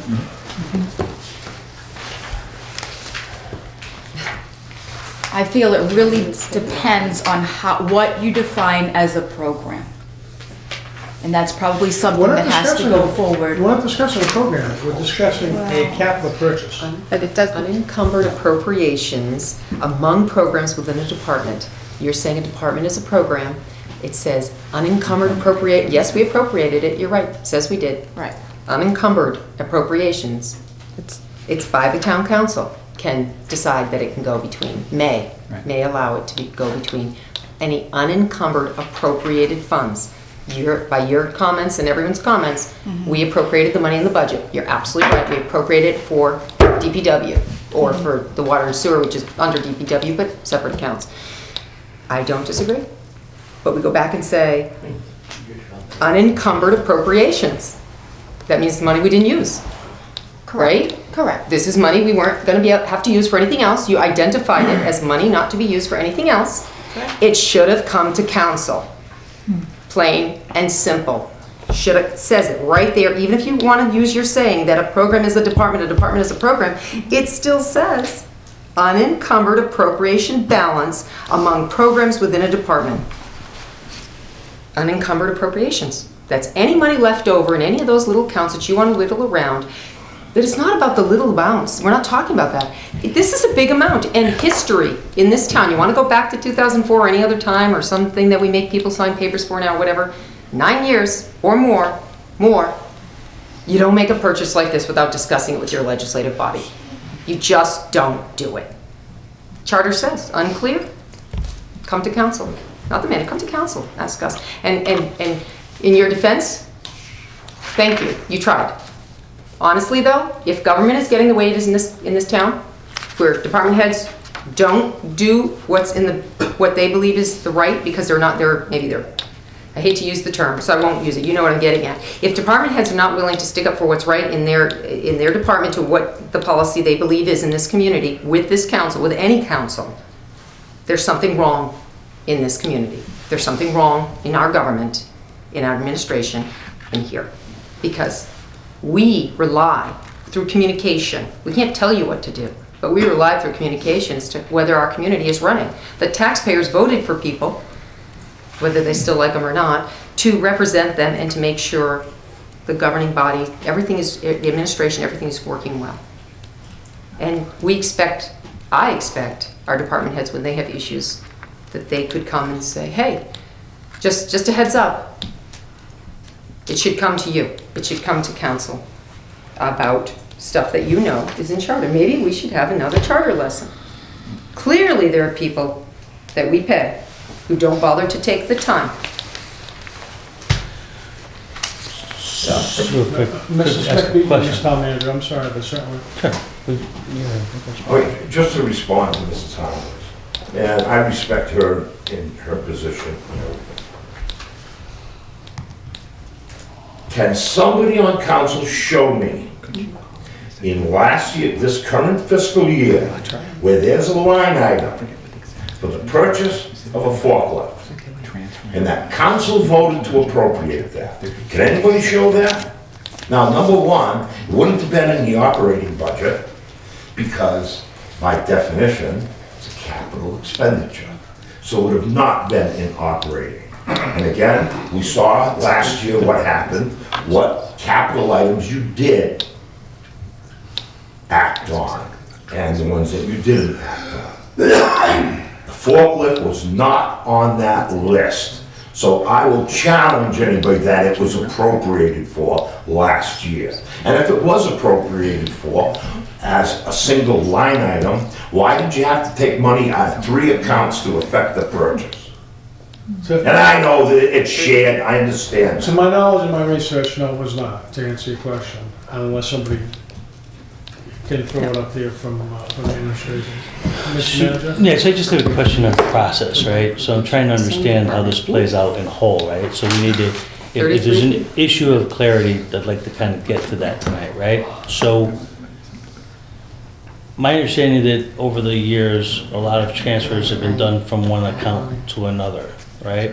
For instance, we've talked numerous occasions that there's regular transfers between overtime and payroll accounts because it's the nature of the business, right? So that would follow the same definition. It's an unencumbered fund and one line item transfer to another line item, right? That happens pretty routinely throughout town hall. All transfers, so is the town council's position that all transfers from one unencumbered fund to another is required to come through town council? Because that's the concern of department heads, right? Only if So defined by is it a cap. certain Only dollar if amount? defined by Is it, what is it specifically that makes the requirement to come council? Is it the capital item? Is it the amount? What transfer among accounts is what has to come before Great town council? question. So we know the Let's question, because I don't know Let's the read answer to it. that question. Let's Nor do our department heads know the answer to that question. Let's read it. I don't have it on the top of my head. And here again, when I started this conversation, and before we even get into it, there is a problem and there is a lack, there's a gray area in some of these that we should work on as a council. And in all fairness, to management and department heads, yeah, this should be a clear answer for this. So let's go back to China. And we're looking for transfers. It's that. Mr. Chairman, could I make a comment in that regard, if I may? Please. Please, while you're looking, you can look and I can. Please.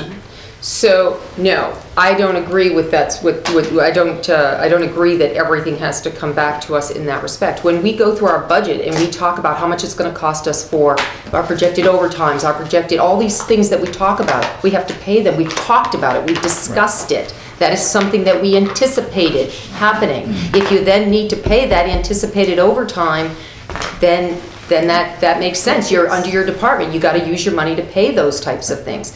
But between lines like that. right now, let me go one step further. If we are now still very unclear and we are worried that it is going to be every bar of soap and piece of toilet paper, I would recommend, because charter allows us to do what it says right in here directly. We can also make a bylaw. We can make a what do we call it there? A measure, a policy. Yes, we make a policy that we could say, certain types of transfers are completely understandable within the scope of what has been. Can't do that. Yes, absolutely you can. No. Because within this, it says. Charter trumps any bylaw or measure that you could come up with. Yes, and but it says all. And it says the council may. So the council takes a vote to say it allows. What the word may means that they may transfer or may not. Right, but I can understand your concerns. My say is that we appropriated the money during the budget season in the line item budget for the different things that we needed. We anticipated, we have to pay our employees. We have to buy toilet paper and all that stuff, and toilet paper went up. So now it costs a little more money. You told me when I asked, you said, well, we have a capital, it came out of capital. So you say, I need about 50,000 in capital. And so we, the next year say, oh, look, she spent 50,000, she must still need 50,000. But it's inaccurate if you didn't need 50,000 because 9 of it came to that forklift that we didn't know anything about. And that's not your normal little capital excess. excess, or your little employee excess, or your little whatever excess. We understand you guys are going to give us a budget that needs other excess areas. You're going to say, well, it costs us. We look at that. We look at those line items year to year. We say, well, we spent 200,000. We only had 100. We need more money in that account, and we give more money. And we're fluid like that. We let that happen. So we let that process of the day-to-day operations that you talked about, that we understand. We got all that. I've gotten that for 9 years. But I've never seen this. And I don't want any other council to ever see this again. Okay? And if we've seen this now, what haven't we seen is my other concern. So I am saying that in your day-to-day budget items where we discuss how much ink toner, we changed our copier, now the ink toner is different, I don't expect you to come back. You've got some excess. Use the excess. You're transferring it within there. You're working the day-to-day that we have talked about. We didn't talk about this. We didn't talk about this. So if I can follow up if you would? So I'm just want to try to get clarity. So a transfer between police regular payroll and overtime is okay? Yeah, Doesn't need I would say that's overtime. I say that's pay. That's employee, that's payment, compensation. It's compensation, the big picture, yes. Okay, so you see...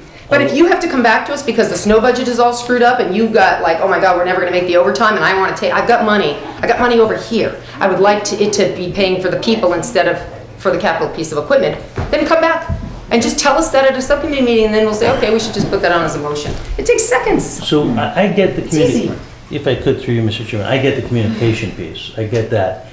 I'm trying now to get the clarity on what type of transfers have to come back to town council. I get you want all large capital items to come back to council.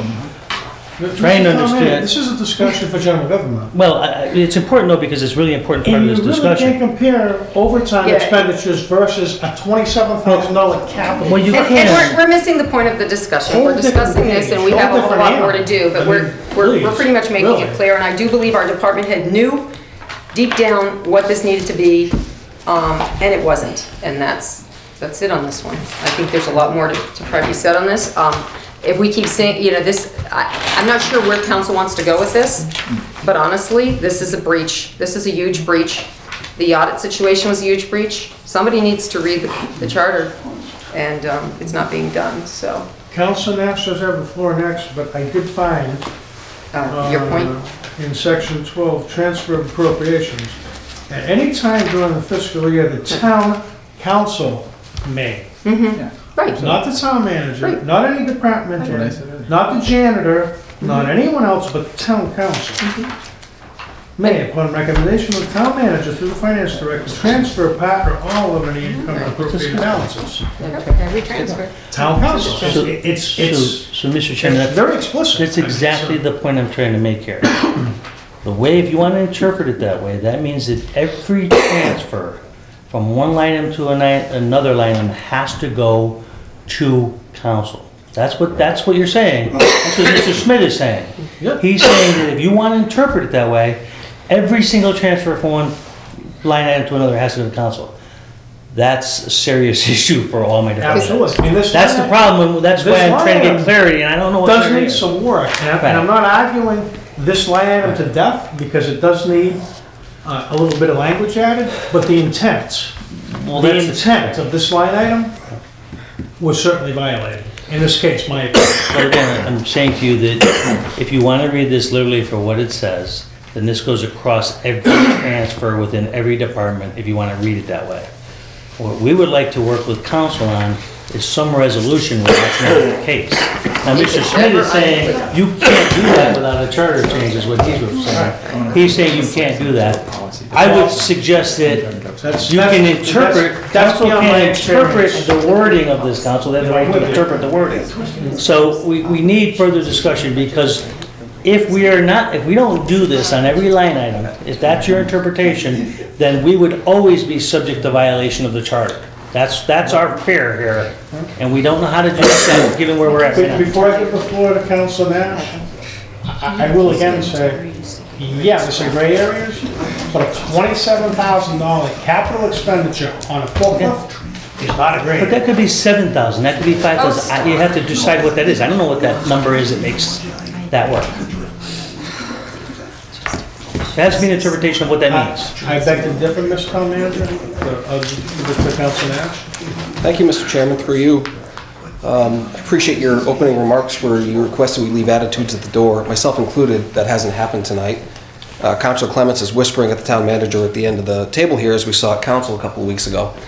What? Just for the Point of record. order, Mr. Chair. Just for the record.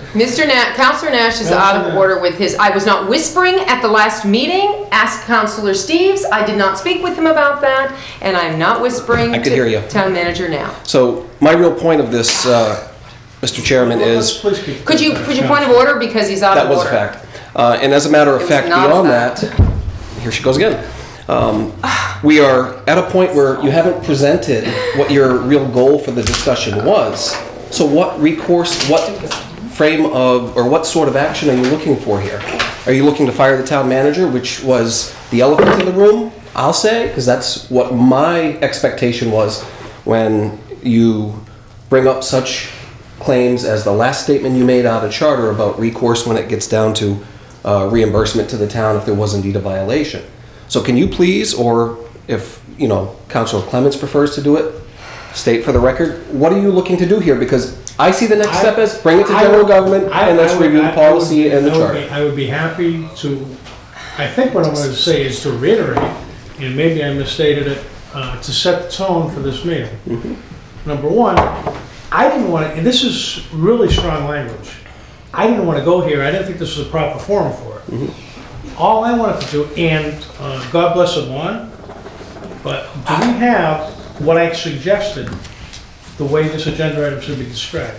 A discussion. A discussion. Which, again, I was hoping was going to be a productive discussion. There is, through what hours I put into this, gray areas in our charter. Not cool, council's fault. We can fix it. That's a general government issue. Is that where you're steering it from here? I'm sorry? Is that where you're intending to steer it from here? Absolutely. And again, I said when we walked in, I'm trying to set the tone for this. This is not a Spanish acquisition. We're not pointing fingers at anybody, but we obviously have a problem. We have a $27,000 purchase that did not go through council. Council was circumvented in the transfer, in the purchase, and in the request. The charter is set up so that doesn't happen. This form of government is set up so that doesn't happen. And we need to fix it.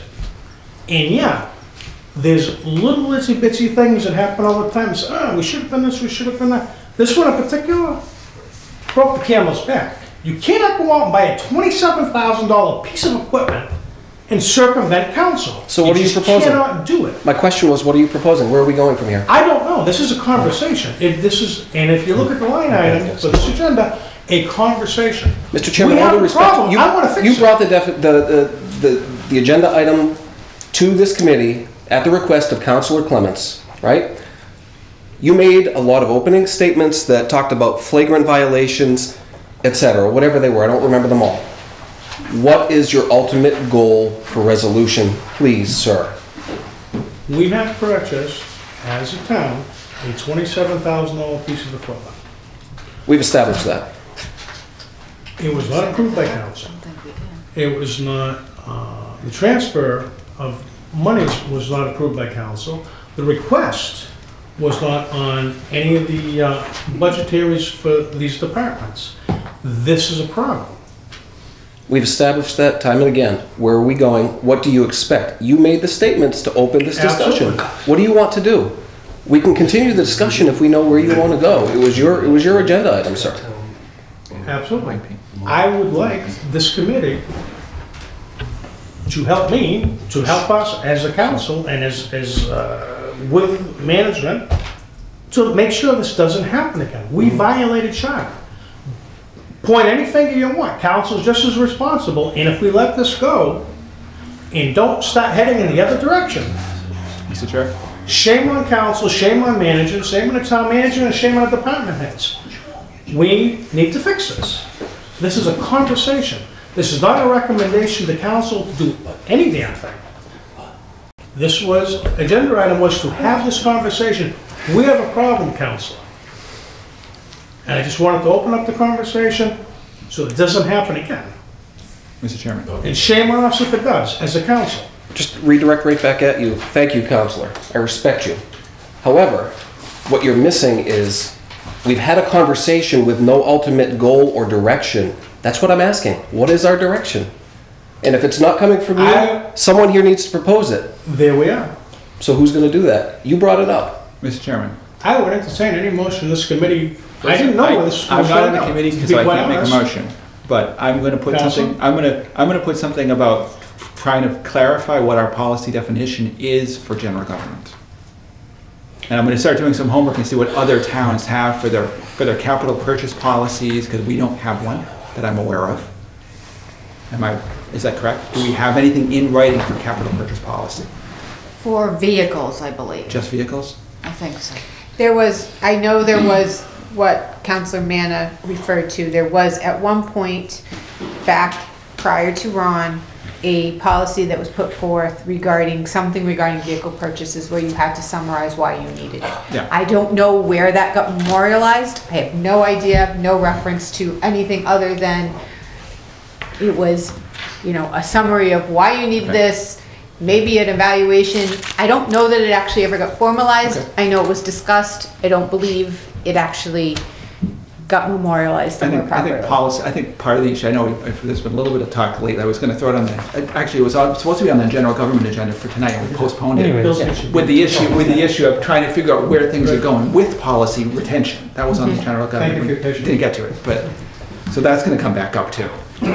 So I just wanted to follow up on what Mrs. Arnold said about programs within the department. I've been here since 2001. It's always been the interpretation that transfers within the department were authorized as a program by the town manager. Town managers many times, for 17 years, always routinely sign them. This year I've had 2 transfers within my department. One was for $7.90, the other was for $14.01. It's not the same thing as what we're discussing with the forklift, but it's the same principle. It's always been the policy. Since I've been here, since 2001, that was the interpretation of a program. Probably much longer before that.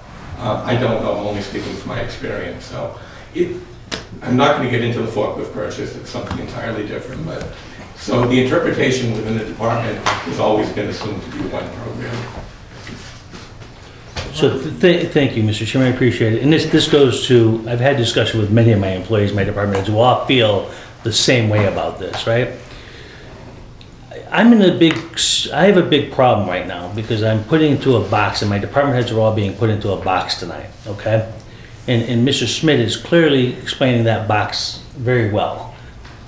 That if you read this section of the charter, literally the way you're interpreting it tonight, every transfer has to be approved by this council. That's what this says, if you want to read it, interpret it the way you are. Forgetting about the word, let me just finish my comment. I'm just saying, I'm telling you that's the wording, all right? Which is a big problem, right? If the dollar amount is an issue, that's still a problem. Like you talk about 26,000 or whatever it was for a forklift. I'd be willing to bet 29,000. 9,000, because each department only transferred 9. But let's talk about police overtime, which is transferred to regular account. I'd be willing to bet that the chief has made transfers of $50,000 from regular payroll into overtime, right? And if I could through you, Mr. Chair, if this is how you're reading it, I'm going to be coming to a subcommittee every 2 weeks. Right. Because every single pay period, I'm transferring money from one account to another. Some weeks, we just had stabbing 3 hours ago, I was there. That's why I was late for this meeting. 3 detectives, 3 additional police officers to come in, a riot, that's a $10,000 night. I don't have the money in my overtime right now to cover it, so I'm going to be transferring in the next pay period $10,000 from salary to overtime, and that's every single pay period. So I need clarity, that's why I'm here. To get back to Councilor Nash's question, what is our ultimate goal? So let me finish my point, if I could, because this is really critical, right? So the accusation that was made at me tonight was that I was violating charter, okay? If in fact that's true, then every department head has been violating charter for years in this town, because that's the way this interpretation has gone on for years, right? So I fit into the category, and if that's the way you want to interpret tonight, that's it. We're saying to you that nobody's raised this issue for all the years Will just discussed, and all of a sudden now we're doing this new interpretation, okay? It can't be, and I'm willing to work with council on how to fix this problem. I think that Mr. Smith has raised a very difficult situation because he's absolutely correct. The council can interpret this language in any way it damn well chooses by interpretation, right? But they can't change this charter without a vote of the citizens, okay? We agree? Yeah, Okay? absolutely. But I need to know, like now, if council is interpreting this to mean that every transfer has to come to council. If it does, sign up for some time here because we're gonna bring you guys in for every transfer. This is not a So either, direction right? I was hoping to Right. do. This But is- either I am and my staff is in violation of charter or we're not. And right now, you've left it out to the people in Southbridge on television that I am in violation of charter, which means, well, everybody, town hall is in violation of charter. And the public has this now, I think, a negative perception of what we do. And maybe we are, maybe council's part of the problem. So I just want to know, that there's been a lot of kind of pushing at me for being in violation and that I'm the bad guy here. But I want to make it clear that this has been going. Of course, you're the boss. And I'm okay with that. I accept the fact that this is different than your interpretation tonight. I accept that. But I'm telling you, this hasn't been interpreted this way for years and years and years by town councils. And all of a sudden, if you're going to interpret this way, you can't say I'm guilty now when it's been like this for years. I am not pointing the finger in any direction. You're gonna take the brunt of it because you're the town And that's manager. fine. There's no getting But I around. want you to understand Shame on council too. that this But is we are not lacking for my definition. interpretation. This is a history of the town and the councilors and the town. This has gone on for years and years and years. You can't badger me Why this for not came- following the Mr. Town process that was Manager, Why established. this here in came town. to a head, this wasn't overtime. This wasn't Chief Woodson looking for overtime, or I need a little extra money shouldn't for matter. ammunition It doesn't for my matter what the guys issue is. to go practice at the range. But it doesn't matter what the issue is. It It's- shouldn't This matter. is the status, If this the is the chief question, went out not and bought about a brand new forklift or cruiser, police it overtime. shouldn't matter. This is the policy you're directing. Doesn't matter if it's a forklift or overtime or transfer, this is the problem, not the forklift. I'm not arguing Just to be current clear. procedure, I'm arguing the problem Right. with current procedure. But the reason this has come to a head, if, just for example, the chief of police went out and bought a brand new cruiser, Yeah. I'll say he got the this, funds, and the check signed, without going through council, we And I'll have say the same this. conversation. It's the same thing as a forklift for the DPW, it's the same thing as a fire truck for the fire department. and I will take the fault for So lack please, of good don't- communication perhaps on this issue, but not, This has come to a For head. breaking the charter. Because this is a flagrant purchase. it's no different than transferring overtime of 50 grand. Of course it is, it's a It's no capital different. expenditure, Mr. Tillman. How is that different from a transfer here? How is that different from moving 50 grand from regular payroll to overtime? Because How it's is it not different? capital, it's not a fixed asset. So where does this say anything about capital? It doesn't, and here's my problem. It doesn't say anything about And I'm not, again, I'm not pointing at you, Right. I'm pointing at council, I'm pointing at the charter. I'm trying to have a conversation to fix this, And- back to, right. to Council Nash. Yes, I'm not Right. trying to hunt hits here, I And- don't think council wants to either. And Mr. Chairman, that's We've got a fine. problem, let's fix it, as a group. Right, and That's all this is I about. respected your original position when you came out and said that. But then when it changed to, the town manager should have to pay the cost of this, and the town manager broke the charter, that's where I the was- tone changed, Mr. Chairman. Absolutely. That's where the tone I changed, was and you asked- changed I the was tone. asked by Council Nash to justify what I have outlined here. Yeah. I did not want to go that direction, I didn't want to go set that tone. Council Nash put me there, but all I did is read something out of the charter, I didn't invent it. So let me give you a I did suggestion. not invent this, I just read out of the charter. So let me give you a suggestion how other towns This handle was the not, situation. this was, believe me, not directly aimed at you, I just read what was in the So let me tell you how some towns handle this, and it is a charter matter, right? A lot of towns have a finance committee. Southbridge doesn't have a finance committee. But some towns have finance, I'm sorry? We used to. But we don't, okay. they're Yeah, right now we set up, and don't. that's But in why. some towns that I've worked in, all transfers have to go to a finance committee, and they meet on a couple of times a week or a weekly basis so that you can do transfers quickly. Not having to, it doesn't never goes to town council, but it goes to a finance committee that allows for transfers, and that's done by charter change. That could be a charter change recommendation if you wanted to do that, right? So all you do instead of taking the power for transfers from the manager, you give it to some arbitrary group of people, the finance committee to do it. That's another way of doing it. One isn't, it's just different. Doesn't mean one's better than the other. Different towns have different systems. But we don't have that system. We have this system and this wording, and that I think is a problem. It potentially could mean a charter change, is what I think. I can't disagree with you. Mr. Lyon? Back in 2001, I go beyond that. What we used to do, the reason why we got rid of the finance department, because it was voted out. It was voted, it killed itself on the vine. Yeah, they were an elected body of the selectmen. When the council form of government came in, there was no more finance committee. That's why you have that written in your charter. We used to, I'm just gonna go back to when Florence Chandler, John LaFleche, different finance department, different manager. If the chief turned around and said, came to us with a budget and said, I need so much overtime for the FY18 year. I need so much regular, my sergeant, We knew every salary line what the overtime was. If something blew up on this, like your snow budget, you go to council and you ask them for a transfer for the overtime. At that point, there's an actual healthy discussion with the chief to say, if you're spending so much overtime, maybe we should hire more men and alleviate overtime. But that discussion used to take place at the council. Lenny Laporte was very good at that. So many calls on the ambulance, so many break it out for the council. The council always got the information. The council transfer. Now, you can take an extreme thing and say, well, I transferred $2.50 and I did this like Mr. Canoia just said. That's not the intent of what's written in the charter. What's written in the charter are for big numbers, like $50,000 overtime. That should go to the council. You are a representative form of government. You represent the people. So in other words, when they put this form of government in, you took the Board of Selectmen role. You took the people voting. You're the final say. What's happened since 2001, the department heads run the town now. Town manager's come and go. No offense to you. But our managers are department heads. And we got some damn good department heads. What Heather Blake did was what every department head should do. Fight for her department. Go to that manager. Do the best sell. Come to the council. But that was a misappropriation of funds or misuse of funds. Well, however you want to do it. So do we want to kill people over it? No. I'm just going to run for council. And I'm going to enforce that charter where those transfers are done properly.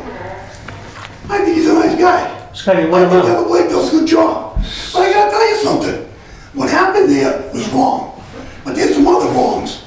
And because you've been doing it wrong for so long, didn't make it right. That's what I'm saying. I talked to John LaFleche. I talked to various people. Your procurement law in the state of Massachusetts is explicit. It is what it is. And your charter is black and white. You want to argue over May and who and the intent. At some point, like Willie said, at some point in the early 2000s, whoever the manager was, they treated it differently. They shouldn't have. Shame on them. But doing it wrong doesn't make it right. That's my point. Representative form of government. What do you want to do? You ask the question. The reason why I think you bring it up is to find out what you want to do. That's wrong. You bring things in front of a think tank. It's not Denise Clement's show. You're all counselors. You're all equal. There's wrongdoing here. Okay, team, what do we do? Do it together. Make it right. Don't make us look like the South and the donkey every Monday night. Do the job right, and you can take care of these problems. But there's wrongdoing. And the one thing that I can't stand is the 5-year capital improvement plan disappeared somewhere. That is your projection on what you need for equipment. You don't hurry up and say, I got $1 million extra, let's go spend it. I'll find out what they need for capital. That capital improvement plan should be sitting on the shelf in the manager's office that were put together by our department heads. Whether it be 4 cruisers, 5 cruisers, say the manager says, we don't have any money this year. Bump the capital improvement plan. It's what we did for years. This is back when we didn't raise taxes for 10 years. So, Mr. Chairman, can I answer a question you answered? So just so you know, Scotty, there is a capital improvement plan. It's on the internet. It's on the website. So you can look at it. It's a 6-year capital plan that's been on there, and we're redoing it and making it better this year. So there's a 6-year capital plan in place. Up until I became there wasn't one. Okay? And I'm going to say it to you, being on a school committee, for the first time ever this year, I got a capital plan from the school department. We've had a capital improvement plan, Never came to me. Just telling you, never came to me. But you got the state running it, which I'm just telling you, look, in the 2 years I've been even before state running, nobody from the school has given me a capital plan for the school. Just to let you know, this year is the first year where I actually got a capital plan from the school. I understand that. I just want you to understand it. It's a big problem. Mr. Smith? Yeah, just a comment. Yeah, the issue is a forklift, but town manager and department heads bring up a good point about, you know, a constant barrage at council for transfers. And just a suggestion, maybe it might require a little more work during the budget cycle when you guys are sitting down and establishing your budget. And more work, I'm saying, you know, not only the department heads and the town manager, but the town manager also, that you allow, let's say, within each department, you know, like Mr. Canoia said, you know, he did a transfer to $7, $12. That's insane. Okay, but there should be a line item for items like that. And as you all know, there's always unanticipated expenses. And that happens. Whether you do it with a line item for, let's say, your smaller stuff, council, you have an account that's for emergency, unanticipated expenses. And that's your free cash account. Another reserve account. Free cash account. I don't know where this thing ever came in that our free cash is totally reserved for capital. Unheard of. I don't know where that ever came from.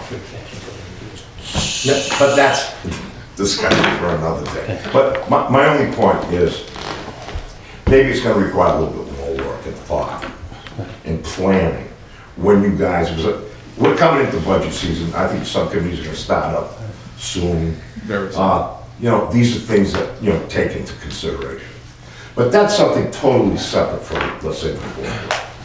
So, Ron Beecher. Yeah, who first, I'm sorry? Me? Unless you want to go ladies first. Karen, you want to go back? I guess I would like a little bit of guidance. What do we do between now and maybe when it goes to General Government Subcommittee? How do we proceed? Because no one wants to violate the charter. We don't want to continue doing anything that is incorrect. So how would you advise that we proceed from, say, like tomorrow on until this is further clarified? That's why I have a room full of smart people here. Yeah, I mean, that's all, We're trying to I think figure that's this what out. we're just looking That's- for now. That's all this generator is about. Let's discuss it. Let's figure this out. There's obviously a problem. Right. Let's fix it.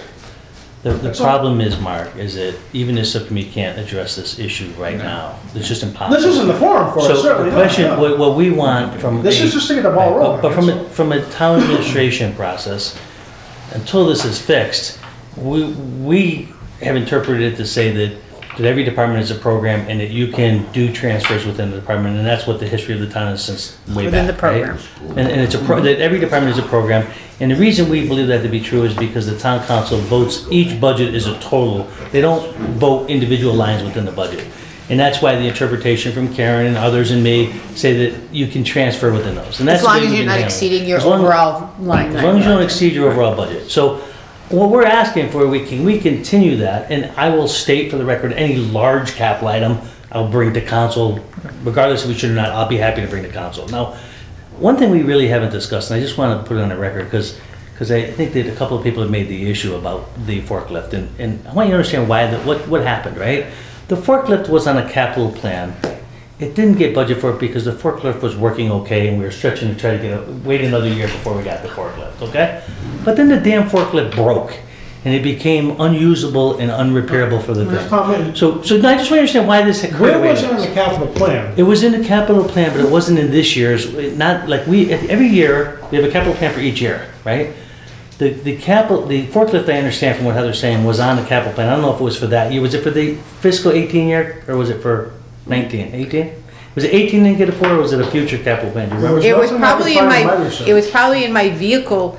So you have to understand, back when Mr. Pecos was here, we did a 6-year vehicle projection that I did for him. It was definitely in that plan. It didn't get funded in the year we needed to be. It kept on getting slid. It was in the budget that I had to provide to him of what I wanted for my FY18 plan. It didn't make his cut. So it's in my plan. So it's in my requirement to submit to him. He can't fund everything. He didn't put everything into your plan. It's not all listed. The new plan that we are developing, everything's listed. So it's gonna show you when it doesn't get funded. So now, that's the piece that was missing. So now, Mark, it was always there. The piece breaks in the middle of the year, right? So now Heather goes to me, I gotta have a forklift because I needed to keep running the departments, all the department users. She comes to me and she says, talk to council. so she says, and that probably would have been a better way to approach this, right? But Heather comes to me and she says, I have the money. Right. Well, again, the charter's way beyond that. But she comes to me and she says, I have money within my budget. Instead of going to council, I'll use money already within my budget. I'll reprioritize my budget a little bit and we'll buy the forklift. And that solves her problem that she don't have. She can't bring the material that comes into the DPW. She needs a forklift to offload all the material that comes in. She has to have it. So she came to me, she says, within my budget. I said, it's within your budget, fine, go ahead. Now, under what we believe the interpretation of this charter was, that everything's a program, we believe that was correct. Council now is saying it's a big item, it's a capital item, you should have told us, you should have came to us. And I'm okay going forward to make sure you guys know about that. 27,000 and change capital expenditure. Again. We can argue it till the cows come home. Again, the dollar amount. This is not a gray area. This is not cool, Mr. Town Manager. Okay. It's just not. You're not, I don't think you're understanding my explanation, but I'm not gonna sit there and argue with you about it. Because the dollar amount, in my opinion, doesn't matter. Either you can transfer the money or you can't transfer the money. Whatever the dollar amount is. Of course the dollar amount matters. Again, if you can transfer 50 grand.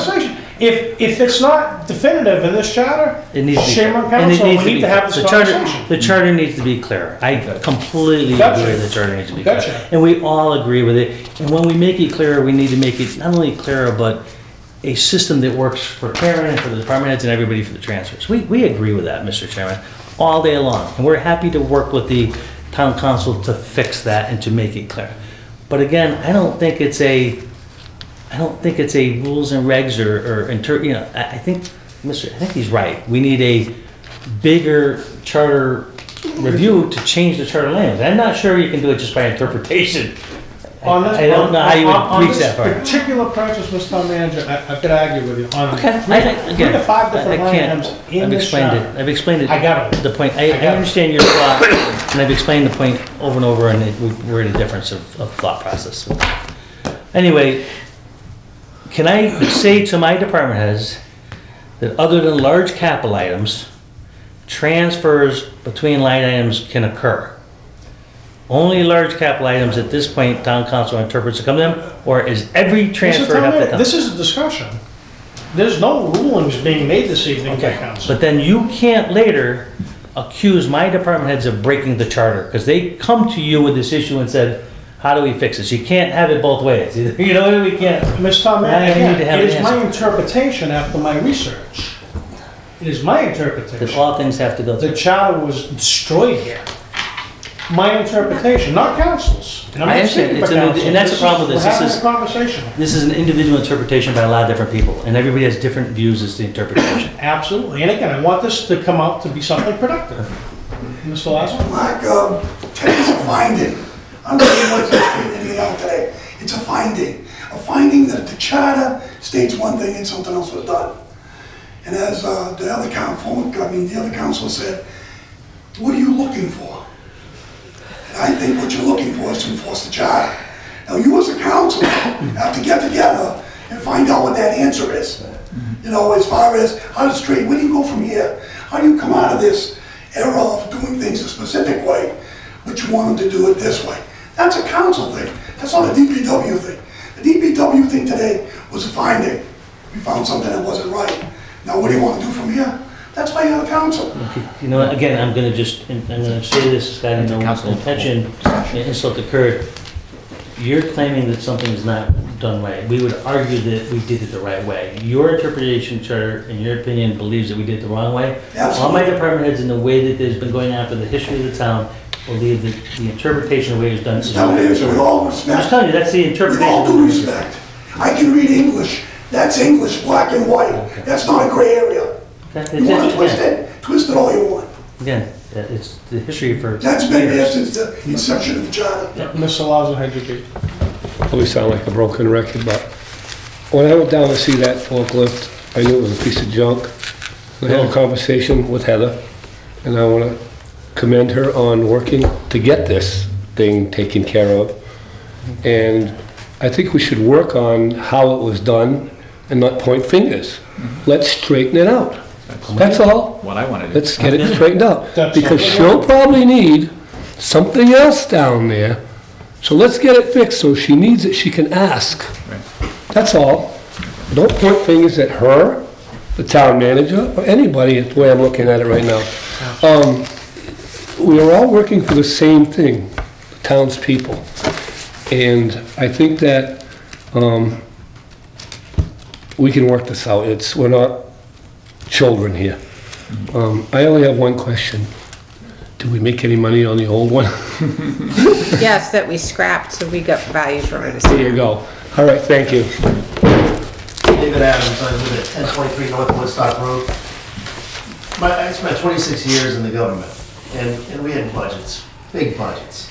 And one thing that we did as leaders is we appointed other leaders to control their budgets that they gave to us annually. They did a 5-year plan, and then we let them do their job. Now, I got an issue with if somebody comes back to me and says I need $50,000 for something that wasn't planned for, that should have been planned for, I got that. But you're policymakers, set the policy. By tonight, by what you guys did tonight, instead of going into regular council and talking with each other, now people are starting to question what they're supposed to do. They're walking on eggshells. That's piss poor management, all right? So don't micromanage these people, allow them to do their job. If you want to change something, if you want to change policy, change policy. But do that without these subject matter experts being ridiculed and pointing fingers at these guys that you hired to do their job, and they interpret it a certain way, you interpret it another way. And I got what the rules say.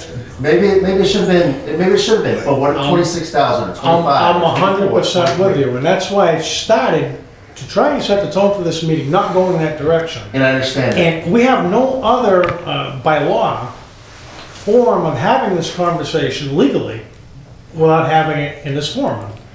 We can't go to Dunkin' Donuts as a council and go have this conversation. No, and I respect what you guys do. So this is all we have. And I got that. But I didn't want to bring personalities in, and I didn't want to point fingers. I just wanted to chase money and say there was a problem. What does this committee think about it, and where do we go from here? That was my ultimate goal, to answer Council Nash's But I will say question. this, Mr. Chair, I will say this. By what happened tonight, people are going to start questioning what they're supposed to do. And when they start questioning what they're supposed to do on a daily basis, then sometimes the effectiveness kicks in. Yeah. So what I'm asking you guys is set the policy. You want to change it, let's change it. But give them some direction, some guidance, because that's what they're asking for. And, you know, and then go from there. I That's all got gotta you. say. Thank you. But how can council, who doesn't do this every day, we don't run the police department, the fire So you department, the get subject matter DPW, experts without hired. the opinion of the, here we are, without the opinion of the department heads. And the only way we can do that, and do it right, is in this forum. That's all we have offered to Yes, us. sir, and I agree with that. I'd love to have this conversation at Dunkin' Donuts, but legally, I gotta do it in front of the camera. But We've gotta do it in public Well, record. and I agree with that. I understand legally wise, but that's why you go down to DPW and say, what's going on? How you guys doing today? What do you guys need? What's something that we didn't plan for? And you talk to them, because you do this on a volunteer basis, but you come out and you talk to them on a To constant an extent, we can do that. If we've got, what, 3, 4 counselors all at once doing it? Communication. No, one-on-one, because obviously there was a reason why they didn't go to you. We had a visit, and that's how we discovered the forklift. Heather was kind enough to give us a tour of the DPW, and that's how this whole thing came to fruition. I said, you know what? This is $27,000 piece of equipment that council didn't even realize existed. Well, let's have a conversation, and this is the only forum we have to do it. Okay, thank you. Council?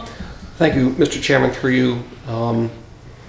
Great point. I wonder if anyone who had an issue with that purchase subsequent to that visit brought it to the town manager's attention. I didn't hear if you brought it to his attention or if Councilor Clements did, so I'm curious about that. seems to me it was a lapse of about 3 weeks, maybe a little bit longer, before Councilor Clemens, as chair of the council, made a statement to you after, I think after or during your DPW subcommittee report about putting this on the agenda. No problem with that, but was the town manager made aware of the issue prior to that? Just question, food for thought. You don't need to answer if you didn't. No, I'm happy.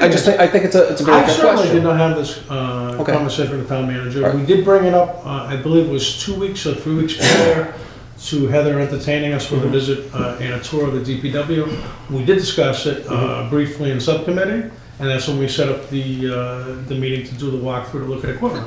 Yeah, was the forklift on the back of everybody's mind? Absolutely. Did I personally bring it up to the town manager? I did not. Okay. So we've established there was a problem. We wanted to research it a little bit more, or someone wanted to research it a little more before we, rather than bring it to the town manager, made a statement at the town council meeting. So communication failed from the town council to the town manager in this instance, correct? Sure. Okay, established. I can live with that. I'll give you that. I can live with that. What's more, I know this seems to have been abrasive, but I will stand by my statement earlier on, Councilor DePietro, that the agenda item, while it only talks about discussing a forklift, provided no real idea of what the end result or target would be. And whether or not that was something that people in the audience want to discuss or debate is fine, but at the end of the day, we should be establishing what are we doing next. Are we sending this to general government for further discussion about charter interpretation, policy? It's been 2 hours or so, I'm going to guess, at this stage.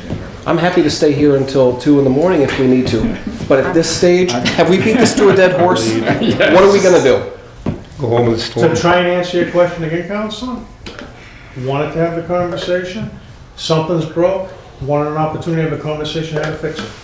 Does anybody So what are we gonna suggest? do? Because I'm going to suggest. This is why let's there's a table it, committee send it here. to general Otherwise, I'd be government. here by myself trying to figure out how to fix it. I won't leave got you all hanging. folks. So can I ask a question? Mr. Town Manager. And I guess I'm asking this, 'cause I need a general agreement that all my department heads are sitting in this room wondering, what do they do here out, right? They're wondering if they can transfer from one line item to another, period.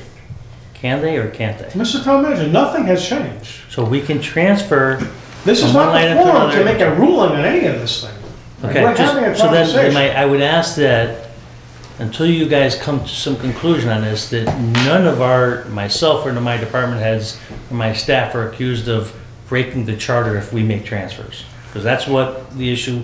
Certainly not. All right, I just want to make sure that's clear, because these guys need to know that. I don't have the authority to do that. This committee doesn't have the authority. I just want to put on the record so everybody sees, that everybody says that, because we're going to continue making these transfers within lines. We're just trying to have a And- healthy, Okay, a healthy I just want to make sure, because communication here. my department heads are all feeling a little bit uncomfortable going forward, and I want to say to you, as a result of this meeting, that transfers can continue. Big transfers, like big capital, will definitely bring the council for discussion.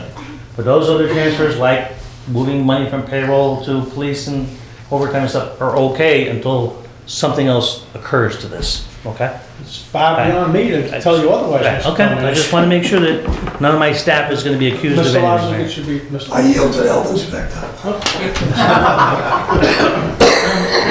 So I think I want to reference the three of the speakers tonight. Earlier, you said you're just reading the charter. I get that. Ms. Clemens earlier read section 14, section note 2, which says if there's any vagueness in the charter, then the council gets to kind of interpret what the charter means when in that section.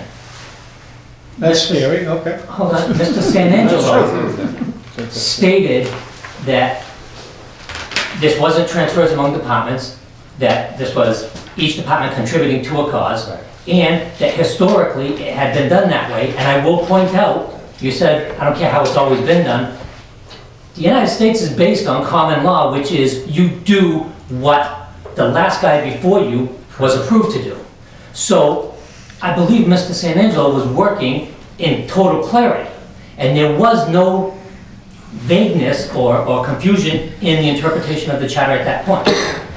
This forklift has brought forth that maybe there was. In good faith, he was working in clarity. So, to Mr. Nash's comment, I think at this point the goal should be, as soon as possible, interpret section 10-12-1 so that I know, is a program, I run the inspectional services department. In my opinion, I have two programs within my department. I have a building side, building zoning, and I have Board of Health. Mr. Mark, sorry I forgot your last name. Mark DeFranzo has possibly two in his department, the EMS side and the fire department. So transferring from the fire to the EMS might be a problem, and I'm not sure how his is set up. But my line items within my budget are, is one department, one program. He does not have two subsections under his. Right. So he, in my opinion, should be able to transfer from assessor payroll to office equipment. So the only goal that I would propose here is as soon as possible, because I'm afraid to go to work tomorrow and do what transfers need to be done. So as soon as possible, this committee should move this to whatever committee it has to go to in order to determine what does 10-12-1 mean. Absolutely. And I would ask that we be invited as department heads to participate in this working group type discussion. Please, absolutely. But again, at the end of the day, all we want to know is that the police chief can't go out and buy a brand new cruiser without checking with council. So you can't go out and buy a brand new $20,000 accounting system or a computer system to run your department. So correct. So the fire chief can't go out and buy a brand new ambulance without checking. I actually concur. So part of the interpretation of 10-12-1 and the DPW can't go out and buy a $27,000 forklift without checking. So part of the interpretation of 10-12-1 when we're done has to be, what is that dollar line that we can't exceed? Because if I can't go out and buy a level without your approval, that's a problem. And that's what I'm hoping is this is going to be the beginning of a conversation that puts us in that direction and clearly define that. But I would ask that we move this conversation as fast as we can so that I'm not nervous tomorrow going to work and doing what I have to do to make my department work. So if we can move this ASAP, it will definitely take some time. I would address the vice chair because that's his. All right, guys, no offense. That's his move. Mr. Chair, there's about 4 other items on the agenda. Gotcha. And she may end up having to come back to plow very shortly. So. Okay, she needs to move to some other I'll be up all night tomorrow night. I don't need to be up all night tonight. She may be up for the next very quick hours. Mr. Chairman, if I We'll could get say, some sleep. I could just say, And I apologize this ran so long, but this is the most important subcommittee for DPW I've ever had the budget to chair. And I apologize it ran so long, but this is huge. This is huge.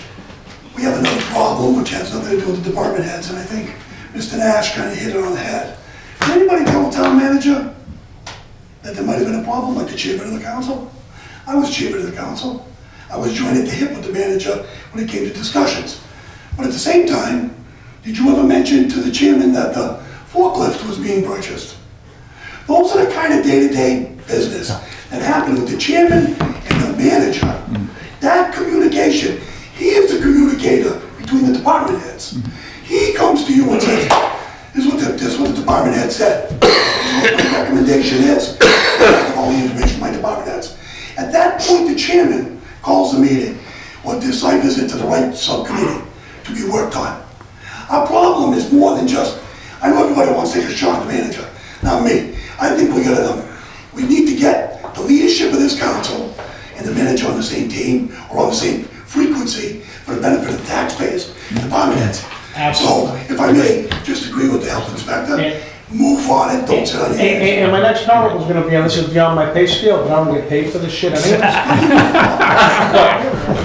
We'll add an extra zero. This is beyond the subcommittee, it certainly is. I just wanted to get this conversation going, it's important. Mr. Chairman, just one quick statement. Even last year when we were doing charter review at general government, and I can't stress it enough, communication during the meeting or the lack thereof.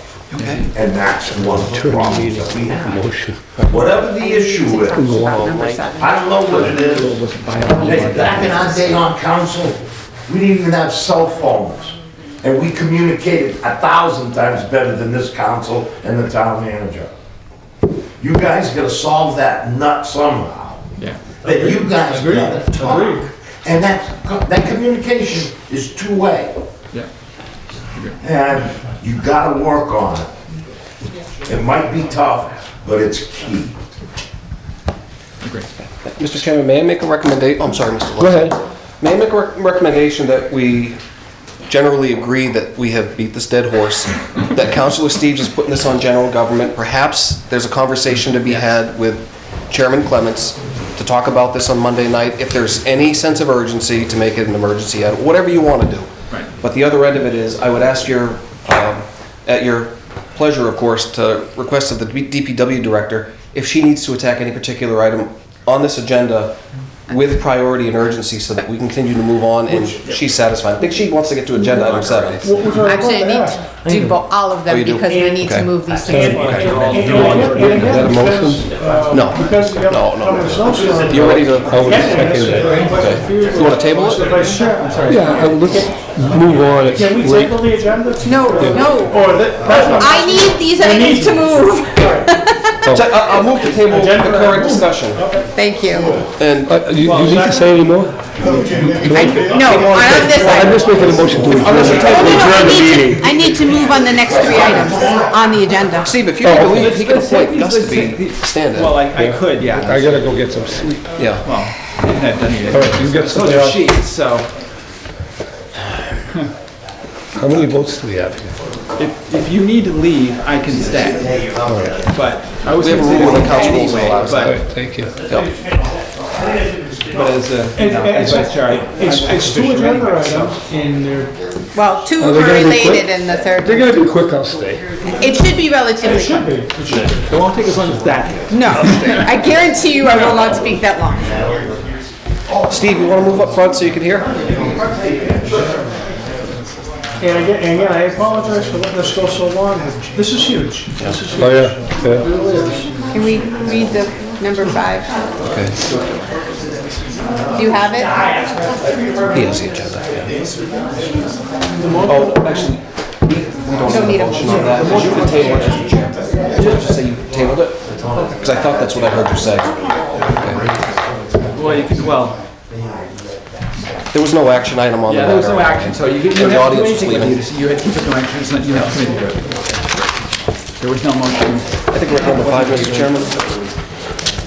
Agenda item number 5, discuss the Mass Works grant for the drainage improvements project on Laurel and Moon Streets. And entertain a motion that council accept the grant in the amount of $419,554. 94. 94. 594. So I believe that you all are aware that we applied for a MassWorks grant in conjunction with United Lens to modify some of their drainage. We received the grant, we received the grant standard contract form, which you have in front of you. So basically, at this time, I'm asking for a motion to go ahead and put this on council to accept the grant formally, allowing the town manager to sign it. Mr. Chairman, I make the He motion is the to contractor, put that he is on. the signer. That's fine. Second? Second, of course. Any discussion? You know what I was gonna I think we're all on board with that. We're all on board with that. May I read the motion from the, Well, go right so ahead. that Michelle has it? Go right ahead. The motion is to agenda? accept the MassWorks grant, I have it on my phone, has the MassWorks grant for the drainage improvements project. Actually, it's on the agenda. Just give her the agenda, just give her my agenda. It's item number 5. He's moved to recommend that council accept the MassWorks grant. In the amount of Correct? X, Y, and Z. Correct. Thank you. Okay. Suffices, we don't have to read the whole thing for... You know, he kind of said it, or we said it, but yes, to recommend that council accept the Recommend the MassWorks grant council, for the drainage what it improvements says on project there. on Laurel and Moon Streets in the amount of $419,594. All in favor? Thank you. See, that was so nice and Mr. easy. Lazo made the motion, and I seconded it. If I may, I'll just, number 6 kind of leads into the same conversation, is regarding the same project. So in conjunction with that, part of the grant is preparing the documents to go out to bid. They are essentially 90% done. It was, you can't do bid documents until you have actual bid dates, X, Y, Z. So part of the grant does cover the cost of engineering. So Ty and Bond has provided us with a contract for that service. They were the ones that prepared it helped prepare the MassWorks grant. Again, they're the best knowledge. They already have all the documents. It doesn't make sense. We couldn't really get another firm to go out and do this at this point. So I would like to request a motion to approve the Ty and Bond contract for the design improvements. Mr. Chairman, I would make the motion to accept the Ty Bond, what is it, to Ty Bond? Discuss intent for ratification. Make a motion that council ratifies the contract with Ty and Bond for the proposal of engineering and design documents and provide bidding assistance and oversight of the drainage improvement project on Laurel and Moon Street for the lump sum fee of $18,000. We have a motion, any discussion? And that's second by me. Second, any discussion prior to vote? Just quickly, I'll tell you, I've read through the contract and the documentation. It looks pretty standard. And Heather, no issues with the fee for the services provided by Ty and Bond? No. I'm happy. All in favor? Steve also made the motion, and I seconded. Thank you. Was that Heather? One more. I promise it'll be almost as quick. Councilor Nash, thank you for the help. Sure, I'll try. I'll try to. Do you want me to lead it? I'll read it. Please. Discuss the sodium hypochlorite bulk tank replacement at the water treatment plant in the amount of $28,000 and entertain any motions related to this project. So, this is, I'm going to say it right out, a little different than the way they've done it in the past. But given the thing of what was happening with the forklift, I said, we're bringing this to council. In the past, I would have used capital reserve money out of the water budget and fixed this emergency. This is an emergency. Our bulk tank is leaking.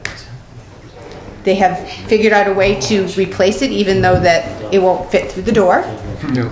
So we have to put 3 tanks in instead of 1 because when the building was designed, they didn't plan for replacement. Not me, not him. So it's $28,000. We've gotten 3 quotes for the tanks. We've gotten quotes for to do the plumbing to be able to do the connections. The total project, 2 different things. We're gonna buy the tanks. We're gonna have people come in and do the plumbing to connect the 3 tanks. We've got the quotes. It's under $28,000. We'll move this out of capital reserve into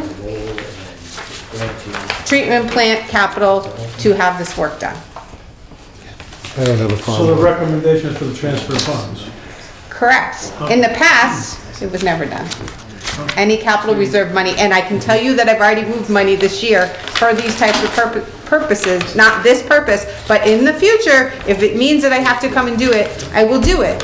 But it was not the way my predecessor did it, and that we have the capital reserve fund for the general purposes. If there is something that was not planned for, and I know, what do you mean it wasn't planned for? No, things come up. These plants are old. Things come up that we can't foresee. This is why we do have this money. And that's what's called an emergency. Basically, Not a capital purchase. Mr. Chairman, may I ask that Heather please clarify transfer from what fund? Capital reserve Yep. to treatment plant capital. Okay. Because we have different lines in our, we have a treatment plant capital, we have equipment capital, we have a system capital, we have a technical support. So I think it'll be that's treatment plant capital. I'm familiar with the situation. I live near the treatment plant. I think you and I talked, or Steve and I had talked in passing. Are you familiar with this application, Mr. Chairman? Because if not, I can tell you, I know a little bit. I know the tank's too big. They want to do 3 tanks. That's what the To get that part of it across to me, the Yeah. transfer, I'm not on top of, but I'll get there. We recently did a tour of the water treatment Yeah, plant, so I remember this big bulk storage tank for the hypo. And If it pleases the council, I will write a motion, I will get the account numbers to add to the motion of where it's coming out of and where it will be going into. if that can be stipulated, I'm sure that's gonna be required for the local council. it would be. So if we could stipulate that, I'm happy Should we to. recommend to? I'm happy to make a motion at this time to recommend that council approve a transfer from capital reserve to treatment plant capital in the amount of, was that $28,000 for the purpose of procuring sodium hypochlorite bulk tanks for the water treatment plant. Second. And the plumbing installation. Okay. Second. Friendly amendment? Okay, Any thank you. discussion?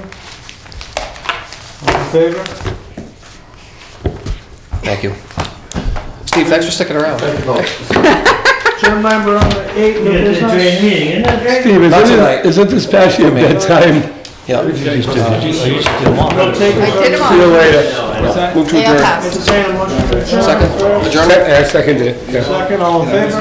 Yes, sir. Thank you. Thank you very, very, very much.